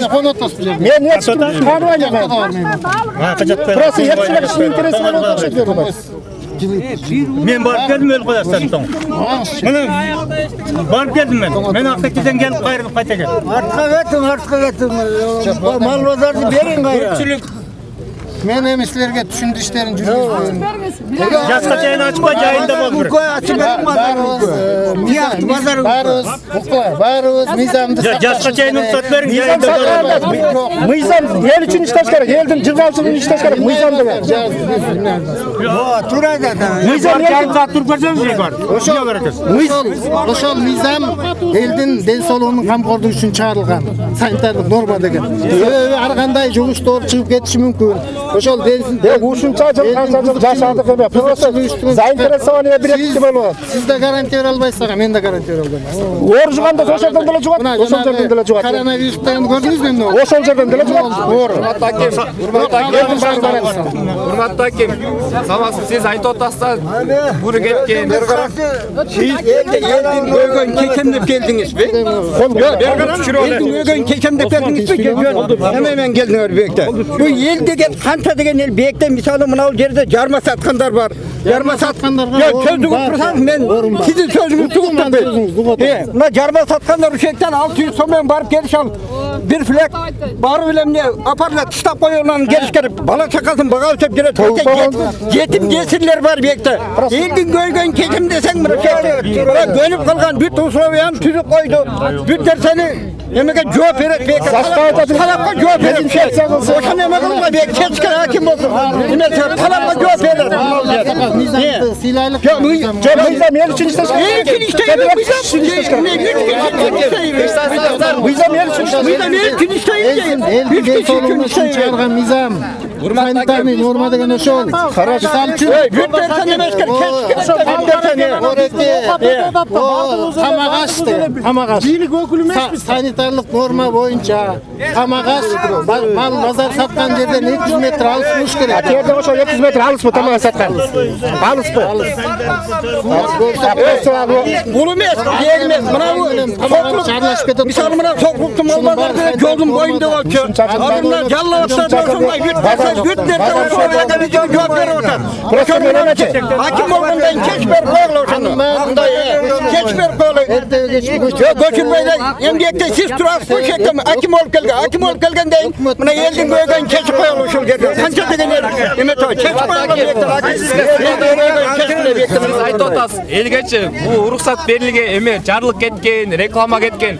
Кайсыл жакка реклама мэрия кайсы токтом негизинде жарлык берди. Мисалы 40-40ка ким укту? Мен уккан жокмун. Бул жакта мал базар болор. Азыр ким угуптур? Кайсы эл угуптур? Кандай жаңылык болсо мэрия Facebookка 40-40ка барына реклама кетирет, жарыялат. Эмне үчүн жарыя кеткен жок? Мисалы мен уккан жокмун да бул жакта болорум, жаңы жолдо болорум да. Мал базар жабы боюнча мен атайын комиссия түзгөн. Ошо кишилер келип бул жерде соода ошондон ошону реклама кетириш керек беле. Базардын ээсине биз мындай ооз-экиде айтканбыз, кат жүзүндө да бергенбиз да. Кайсы эме тиледин. Реклама неге кеткенбиз? Реклама кеткен жок да. Мен жарыялаган жок. Жазып элди кыйнап атпайбы отуруп. Мына центрдеги биздин эмебизчи. Центрден 8 соток жерибиз бар менен. Азыр бүлүштерибиз жок. Уруксат бериңиз. Башка айылдарда 405 тон койлор бар. А бизде пенсияда иштейбиз. Айлык деген жок, элдин баары иштебейт. Элди кыйнап атты. Мисалы бир кой сатам десең 200 сомго жүктөп барат. Кайра 200 сомго жүктөп барат, 50 сом чыгарат. 500 сом жөнүнө кетип атат эметип. Эл закон деген элдин кыйынчысы. Эмесини иштеш керек. Ар элдин баарын эметип ызылдатып атып жабып атабыз да. Айтып атам. Эмне үчүн реклама кеткен жок да. Анда уруксат бериңиздер бул базарга. Реклама кетириңиз. Реклама кеткен күндө дагы закончу. Элдин эмесин үчүн иштеш керек, эл үчүн иштеш керек. Реклама кетпейби. Азыр уруксат бербейт.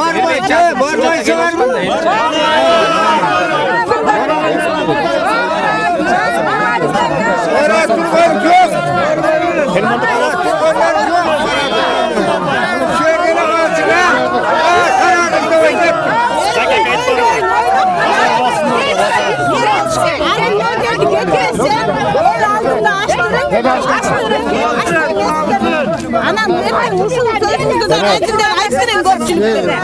Elge kulaklandırıp uşul Hatice'nin kolunu. Ben olsa yok olsa. Ben şu diyorum ben. Eldim bağırdı. Eldim bağırdı çok oldu. Facebook'a çağırıldı. Siz aytın. Eldi çok oldu.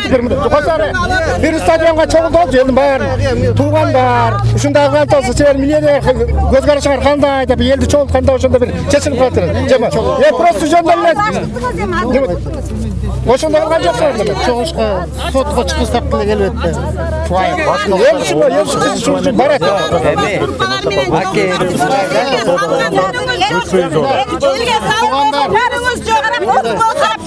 Başiyet bolçu için şunu sen koydan elinizin barı yok.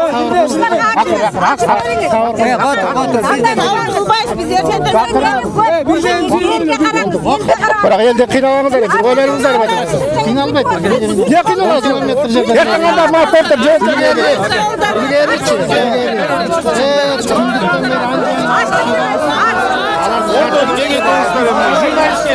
Журналистке эме бергиле.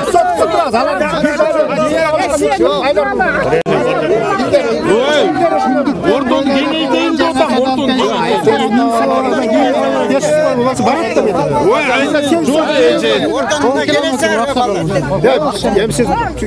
Başka kişi olsa öyle, siz hakimsiz diyor. Bana ben kayra getiriyorum. 8 sotuk geldim, 8 sotuk yeri var, anın içinde tam var, 2 sotuk bu palyazını vereme, o başım beni tutmadı. Ara geldi, bana ben sevmedim, 3 tane insan ölsem olamam. Ben size bir sürü Belki özünüz aytkandan gördünüz. Bir sürü vereyim. Börekti, zaten Soda toşkular sanat. Ел беріп ары бері басып жүреді. Ошол турабыз. Ал деми туура эмес. Огороддордун баарын өкмөт мындай чыгарып алып көчөнү тарып коюп. Ал да туура эмес. Суу кеткен жердин баарына. Адам туура эмес. Эгер болсо мына зак эмеделер. Бай санитарный эме боюнча базардан жооп бербейт экен. Жооп бербейт. Бирок эми ошону эмне кылыш керек? Жок, баш ийгенде. Эми баш ийишибиз керек. Жок, эми саат четкерээк, жакыныраак эме. Мал базар жабылды. Аяк шабатын тиги арык шаардын аркы четинен эсептеп көрмөкчү. Арык стадиондон ары эсептеп көрсөк, эл аяк коюшат. Эл кайрылып атпайбы? Ачпайсызбы? Жок, ача албайм. Ача албайм. Бизден туура келбейт. Жерге мыйзамга туура келбейт. Ушунча санитардык дайын жол кайталап коюп сизге санитардык нормага туура келбейт. Мал базар болуш керек. Ошого туура келбейт. Жооп бериң, бүгүнкү жаап атканыңызга жооп бериң. Элге кайсы жерге салдыңыз? Бүгүнкү күн жабылат деп элге реклама кылдыңызбы? Каяктан кылынды? Биз уккан жокпуз мына айып келип атат. Айтсын ошо жабылды деген нерсе таркалса. Болду туугандар.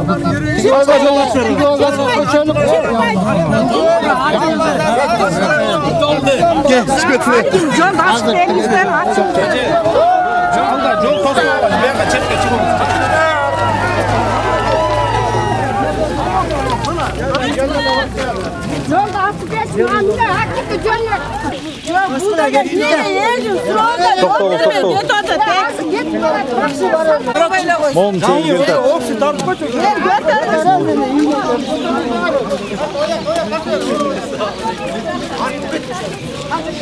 Базар бекте,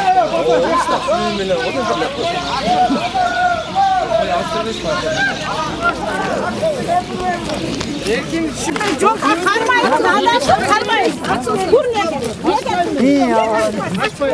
Açarsız. Açarsız.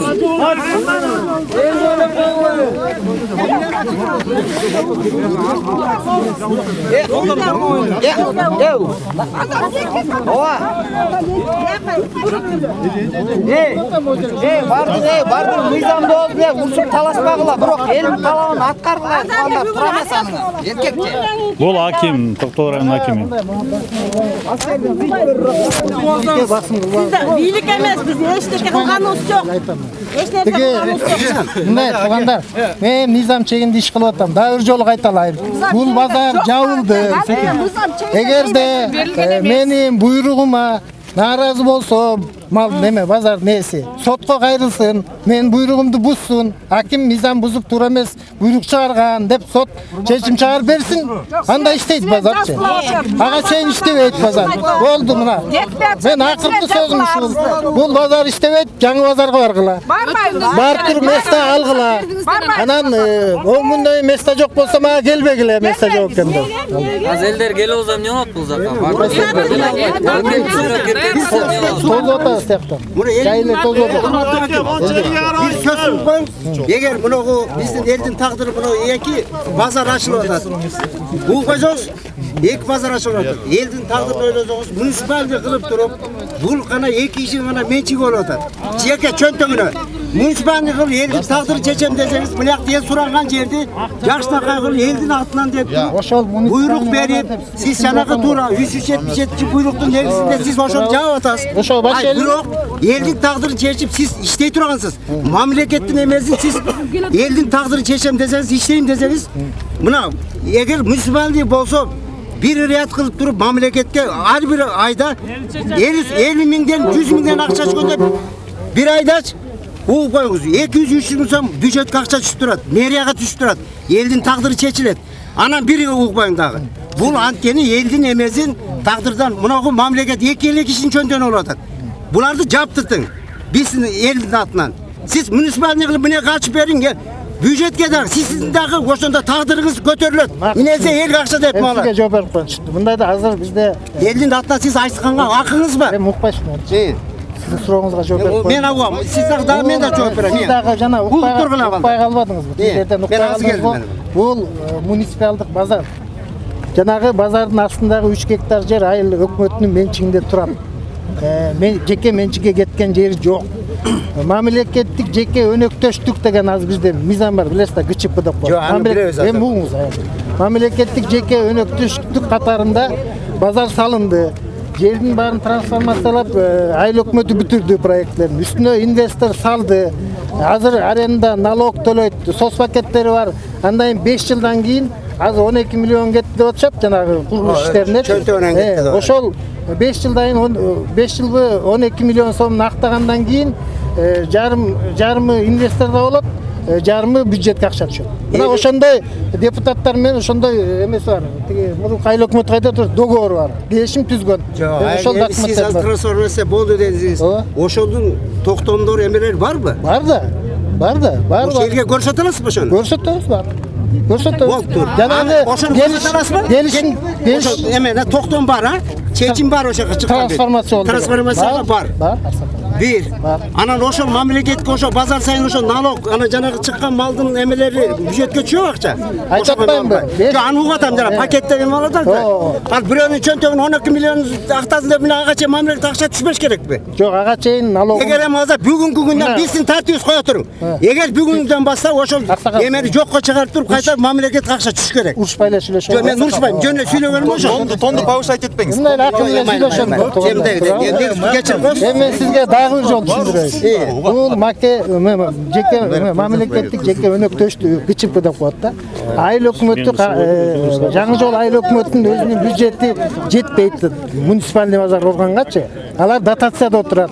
Мамлекеттен кайра акча алышат, тиги республиканский бюджеттен акча берет мектептерге, тиги жакка. Бюджетте отурат, эмеде дотацияда отурат. Ошон үчүн жер, айтып атпайм, жер айыл өкмөтүнүн менчигинде, муниципалдык менчикте. Үстүн инвестор курду. Азыр налогун төлөйт, плюс арендасын төлөйт, плюс соцпакети бар. Анан жанагы 12 миллион акчасын актагандан кийин эми сиз деле биздерге вложение кылсаңыз чыгарып алышыңыз керекпи? Ошондон кийин 30% булардын договору бар. Мына тиги айыл кеңеш мененчи түшкөн кирешеден жанагы элге зарплат берет да жерде. Ошонун баары налог салоктун баарын чыгаргандан кийин түшкөн кирешеден 50 кылып туруп жарымы инвесторго кетет, жарымы тиги бюджетке түшөт да мезгил. Азыр эми бүгүнкү мындай да мамлекетте деле аксакал, мамлекетте деле ушундай баягы акча каражаттын жоктугуна байланыштуу чет өлкөдөн деле жана инвесторлор тартып атпайбы? Туурабы? Ага караганда мен мисалы үчүн Кытайда алып келип туруп базар салдырган жокмун, туурабы? Же Ак Суудан тууганымды алып келип салдырган жокмун. Ушул Токтогул районунун эле жашоочусу, жеке ишкер. Мындай ажы киши экен. Эми аксакал аны чечсе болот экен. Ал эми мындай мелочь вопрос. Эми элдин көбүндө машина бар, транспорт бар. Анча-мынча унаас жок кишилерге биз жардам беребиз. Маршрутка уюштуруп койдук. Керек болсо сүйлөшүп, портерлер менен сүйлөшүп, портерлерди уюштуруп коебуз жана коюп мен айтканым ушул болду эми ошо.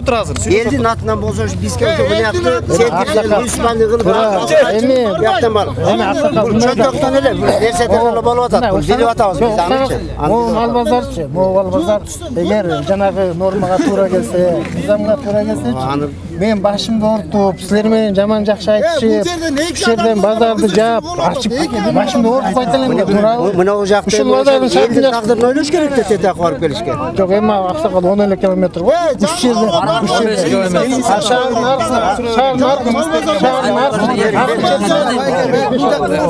Урматтуу аким, могу жерденчи байке антип кыйкырбагыла. Азыр кыйкыргандан эч кандай толк жок. Баарыбыз бири-бирибизге жаман көрүнүп калабыз. Андан көрө акырын эле сүйлөп, баарыбыз унчукпай турсак, бири-бирибиздин сөзүбүз бири-бирибизге жетет. А могу жерде өзүбүздүн бир туугандар менен ызы чогуу бербейли. Сиз мага так ооба же жок эле деп жооп бериңизчи. Эги ошо мал базар ачыларда ушул центрдеги адамдар менен бир кеңеш болду эле. Ооба же жок. Токтогулда малчылар менен ушул жактай кишилер менен. Бул мал базардын эзи менен Токтогулдун элдери менен ооба же жок. Жок. Ооба же жок. Сөздү көбөйтпөй жок. Мындай жооп берейин. Мага министрлер кабинетинде жөндөйм. Министрлер кабинетинде бизде тапшырма бар. муниципалдык эме базар ачты. Айтып атпайсызбы? Ооба же жок эме кеңеш болду эле болгон эмеспи? Жок эме жергиликтүү эл менен болгон эмес, а? Болгон эмес. Эми бир суроо бүттү, экинчи суроо. Мэрге, айыл өкмөткө, кадастрга баарына мен тапшырма бергем. Жок, бирок болбоптур, а? Жок деп атпайсызбы? Жок, болгон эмес. Экинчиден ошол мал базар ачылып кетсе, жана сас жерчи, ал жерге вагондоп шагыл төксөңүз деле болбойт. Элдин баарынын телегеи тегиз болуп кетет деп ишенесизби? Ошо сонун болуп кетет ошонун баары. Эртең ал жактан эч кандай маселе чыкпайбы? Ооба же жок? Чыкпайт да, точно. Жана жерден өйдөдөн тыгылыш эч кандай болбойт. Болду, ооба же жок, болду. Норманын баарына жооп берем. Бул барды бир. Анан эми момча элди азыр эмне кылайын деп атасыз могу элди? Эми элге мына мен түшүндүрүү иштерин жүргүздүм. Менин милдетим түшүндүрүп, баягы мыйзам жөнүндө түшүнүк беришим керек элге. Түшүндүрүп айттым. Тиги мал базарга барып туруп, ошол жерге соода кылабыз. Бул жер жабылат дедим. Муну ачканга такыр мүмкүн эмес. Сизди туура нормага туура келбейт. Ооба, сизди туура эле түшүнүп атабыз. Бирок эми буларга бардыгы эле ушул жер ыңгайлуу деп эметип атышат эми. Ошол аңызына карабай эле көчүш керек да болду. Ыңгайлуу болгондо эле мыйзамга башыйшыбыз керек да. Ыңгайлуу деп эле тротуардын үстүндө отура беребиз. Машинасы жол бар, кантип барат? Орун суроо. Машинасы бар, машинасы. Суроо айта алмай жатпайбы? Кайра.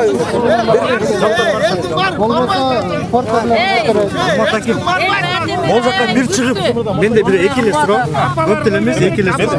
Чыгып элди бир.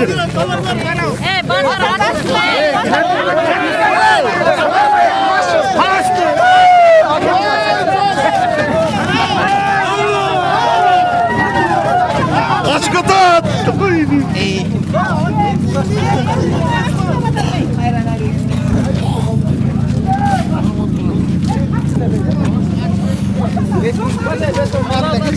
Булун экен. Өткөндө биз акимчиликке барганда айткан, токтолдун эли эмне болсо болсун, мен өзүм көлүмө кетип калам деген. Өзүңөр чечип алгыла деп койгон. Эми кайра бүгүн бияка келип башкача сүйлөп атат да.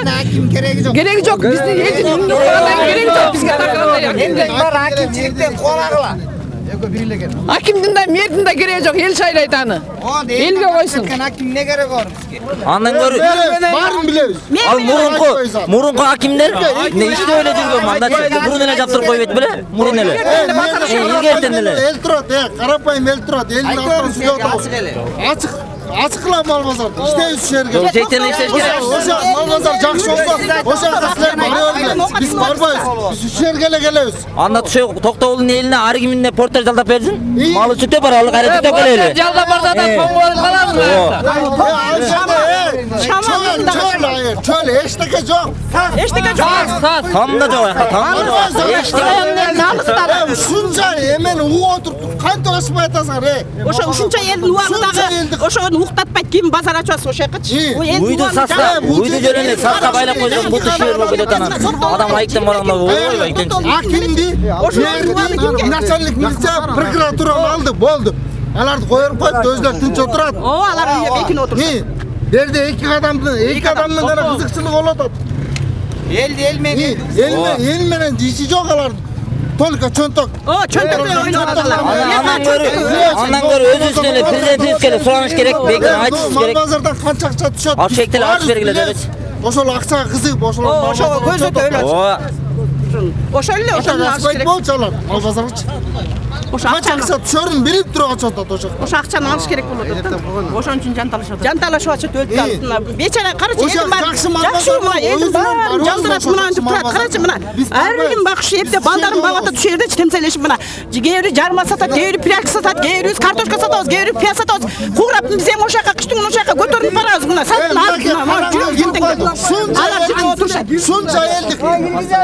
Мынакей караң кирип калды. Ушунча элди каратып туруп. Дагы чоңдор, аларга барбыр да. Аким, мэр, начальник милиция, прокуратура кантип отурасыңар чындап?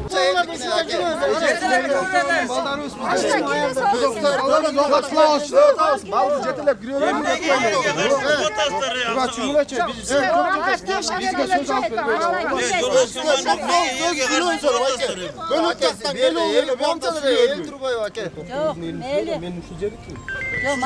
Милицияга айтпайсызбы ошолор? Кел сураны болот деп. El bolma girip ketdi dep koy boldu. O zaman ketdi. Şoy degen. Жигиттер оғла суран bir-birine урушкан менен кереги жок. Качем керек? Biz okat kılavuz. Soňra porter жалдап астакка түшпөйт. Айка. Ал бизге айтып акимат. Hakim kaçıp ketmedi mi?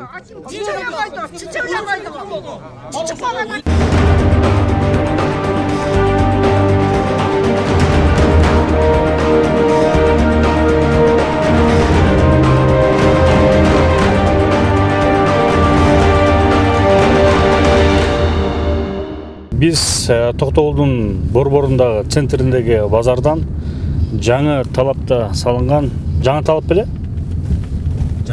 Жаңы жолдогу базарга. Урматтуу көрүүчүлөр, азыр біз Токтогул шаарындагы центр, Токтогул шаарынын борборундағы мал базардан жаңы жолдогу жаңы салынган мал базарына кетип бара жатабыз. Бул аралыкты, ошондой эле ал жактын шартын, аба ырайын, коопсуздугун жана башкаларын кенен чалтырып бергенге аракет кылабыз.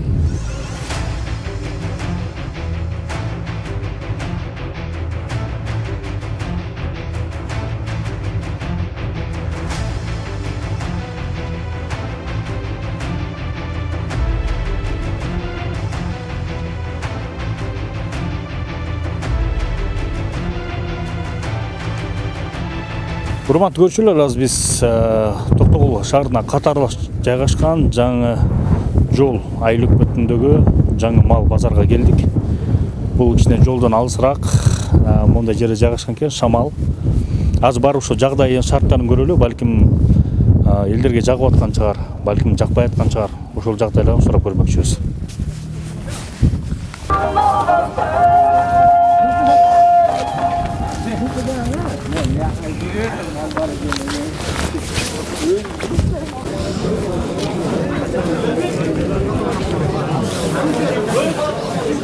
Bu pazarın kандай eкен? Айырмасы деле жок бата. Айырмасы бияк кенен экен.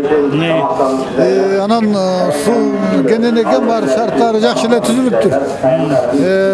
Бирок биз толуктан келдик айылга.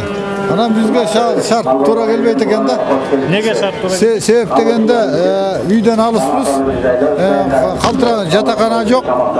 Терден тигил айылдан үйгө барып, үйүскө барып жатып алып, анан кайра келип сата беришет. Бу жерде бир 10 километр, 15 километр алыс экен да. Болгон айырмачылык ошол. Анан калган шарттар түзүлүптүр эми, жакшы эле экен да. Анан бу жерге гостиница курулуш керек. Тамак аш курулуш керек. Жатакана кенен болбосо бир азыраак жатаканасы бар экен, азыр эл кыйналат. Бирок мына орекени азыр көчүрүштү. Сал мурдараак мындай жаска калтырыш керек эле да. Тияктан бияка көчүргөндө. Ооба, тияктан бияка көчүргөндө жаска калтырыш керек эле. Эл нааразы болбойт эле да. Түскө чейин эл көнүп калат эле. Азыр эми билбейм, элде үшү кечке чейин берде мындай таң атса тура албайт. Мына кандай болот? Элде киши нааразылык болуп калышы мүмкүн. Бирок базардын мындай шарты, тияк биягы бардыгы канаттандырарлык десе болот. Айырмасы көп эле, негизи көп эле экен. Биякты карасаң эмне дегенде биринчиден условия андай эмес, ачык айткандачы. Адамды көрүп атсаң могу жер суугунчу. Эртең могу бир кояп келип алыпчы, 2 күн жатат, ачык айтканда. Могу суулукта. Ана жөн эле условия укмуш экен, тиги болот. Условия негизи жакшы, кенен эле. Бирок жолго анча-мынча элге тура эмес да.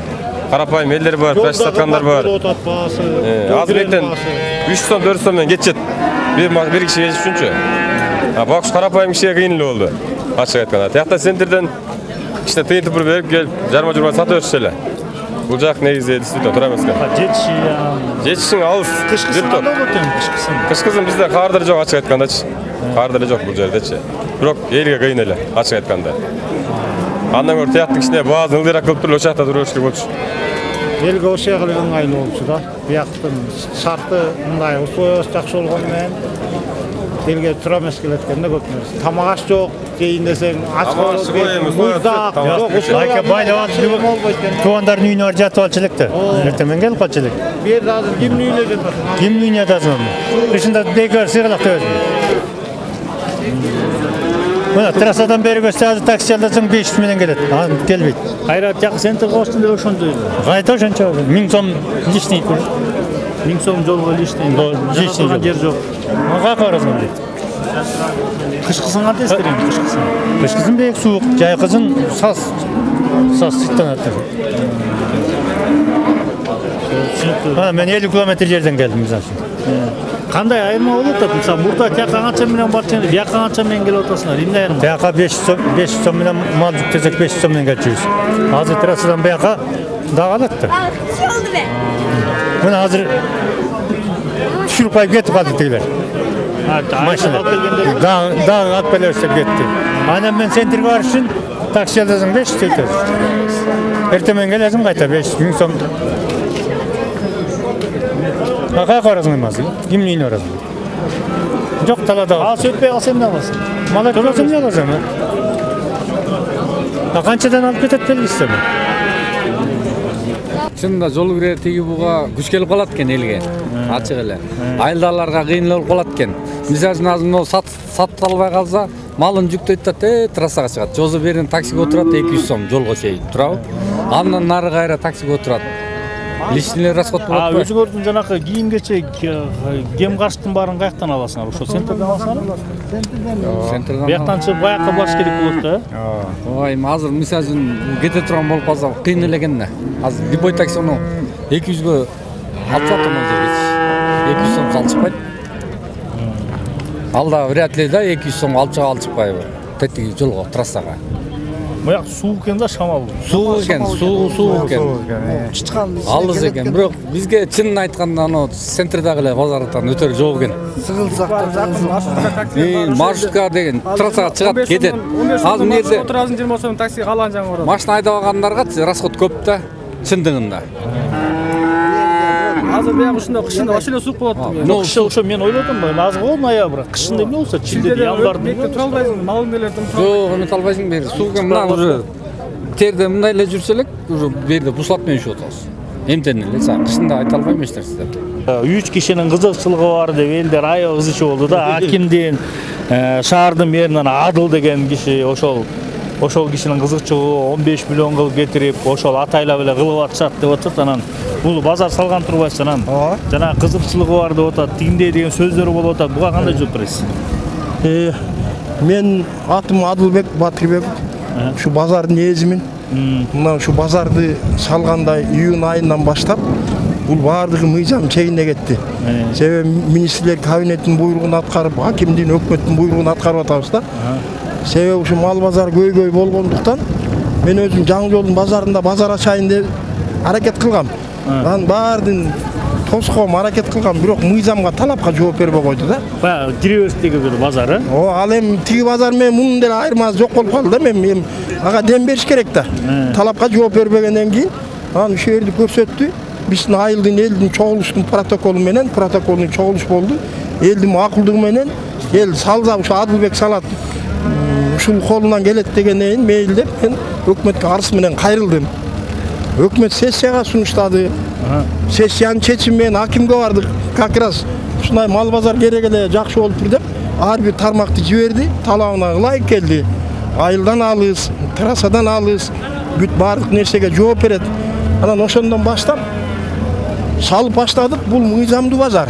Берде эч кимдин кызыкчылыгы жок. Мен өзүм бала чакам менен, үй бүлөм мээнети менен арыз менен кайрылып өзүбүздүн каражатыбызды эзептеп ушу 4 айдын жыйынтыгында бүтөт экенбиз деген ой менен салганбыз. 4 айда бүттүңүздөр? Ооба, 4 айда бүттүк буюрса. 20-октябрдын ачылышы болду. 20-октябрдын ачылышына элек керек эле. Андан бери мына 4-шумада келип кирип атат. Анан берден эми тигиндей мындай деп эле баягы ашыкча сөздөрдү айта беришет экен. Эми мен тигүү деп тиги базарга тигүү деп айта албайм. Адагы сатып алган, абалада жазаган, алда чоң акчага сатып алган деп уккам. Анан кандай экенин билбейм.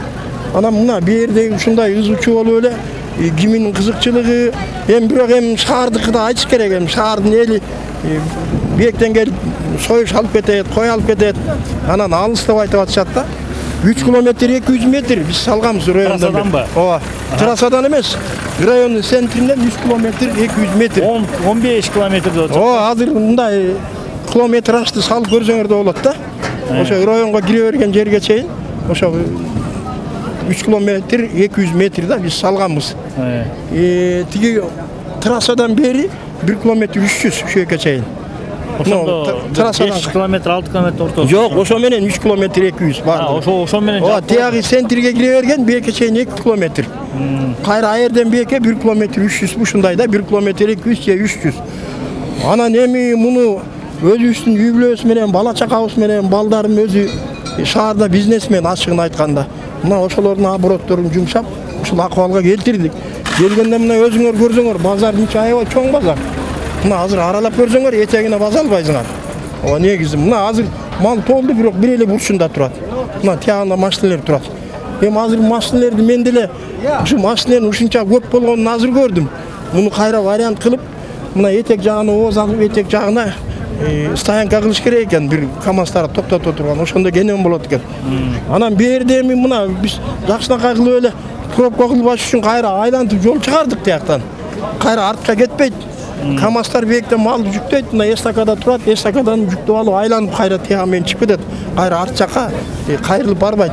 Арт жакта жеңил машиналар неметиши мүмкүн. Алан кийин айтып атат да, мисалы сиз деле тиги базарды канча жыл иштеткенсиз да, эмнеге ошол убакта ушундай сананасы жанакындай нормаларга жооп бербей, ошол убакта ушул базар жабылбай, анан ушундай бир келген учурда эле жабылып калып атат деп, ал убакта жумалик болчу, эч ким тилөөчү эмес дейт да. Анан ошол базарды эле сиз иштеткенсиз деп атат да. Туура. Мен 3 жыл иштеткем. 3 жыл иштеткенде Кубанычбек Жумалиев ошол Роза Манова арендага берген мага. Кайра 3 жылдан кийин базарды өткөрүңүз деди, унчукпай өткөрүп ачкычын берип кетип калгам. Анан бирок ошондо эле көйгөй башталган. Анда жанагы майор деген аким болчу. Ошо майор аким ошол убакта эле Ветлеченсан талабына жооп бербей 2015-жылы чыккан 370 токтом бар. Мен ошо 2016-2017 жылы ошондо вет адистер баары келип базар сыртка чыгыш керек, бул болбой калды дегенден иштеп жүрүп жана базарды караганбыз. Ада талабына жооп бербей калды да. Анан ошондо эле акимге алып киргенде мен айткам, анда 2,5 гектар, 3 гектар жер тапсаңар ачкыла. Бул 1 гектар 20 сотук экен. Бардыгын караштырып атабыз. Бүт мында 2 гектар менчик жер жок экен да. Ал убакта мындай трансформация болчу эмес. Ал убакта мындай жердин эметчи эмес. Анан бул мыйзам чегине жакшынакай кылып трансформация кылды 3 гектар жерди. 3 гектар аянты. Ооба, 3 гектар аянты. 3 гектар аянты. Эми ошо 3 гектарды бүт мына 4 бөлүккө коюп мына жерде базар турат, чоң базар мал кирген. Андайын стоянканы көргүлө. Андайын нар жагы жеңил курулуш жарма саткан. Нар жагын столовойго бердик. Проекти да ошондой кеткен да. Жогору жагында 2 катар 26 столовой бөлүп бердик элге. Анан эми башка деле эчтекен айта албайм, мен бирөөнүн жамандагым келбейт. Ушу талапка жооп бере турган кылып салдык. Урматтуу көрүүчүлөр, биз азыр жаңы жолдогу бул базарды да тарттык. Ар кандай ойлор, ой пикирлер ар түрлүү. Көрө эми жаңы базар экен көнүп кетебиз, көпчүлүк карапайым элге кыйын болуп калат экен, алыстан келебиз, суук, кайра кетишиң, бияка жолго чыгышың, акча, центрге барышың, токтогулга, анткени ошол кем карштын баарын ошол шаардын борборунда жайгашкан ушакка барышыбыз керек болуп калып атат, карапайым элге кыйын болуп калып атат деп атат. Кээ бирөө болсо бара-бара көнүп кетебиз дегенде ойлорун айтышууда да. Эми канча адам болсо ошончо ой пикир дегенде ар түрлүү ой пикирлерин айтып атат. Бирок көбүнчө ошол бул жактын жолдун узактыгы, бояктын сууктугу, анча-мынча шарттардын жоктугу карапайым элге мындай күч келип жатканын айтышууда. Ошон бүгүнкү Токтогулда болгон иликтөөбүздү жыйынтыктайбыз. Кийинки көрүүдө көрүшкөнчө саламатта болуңуздар.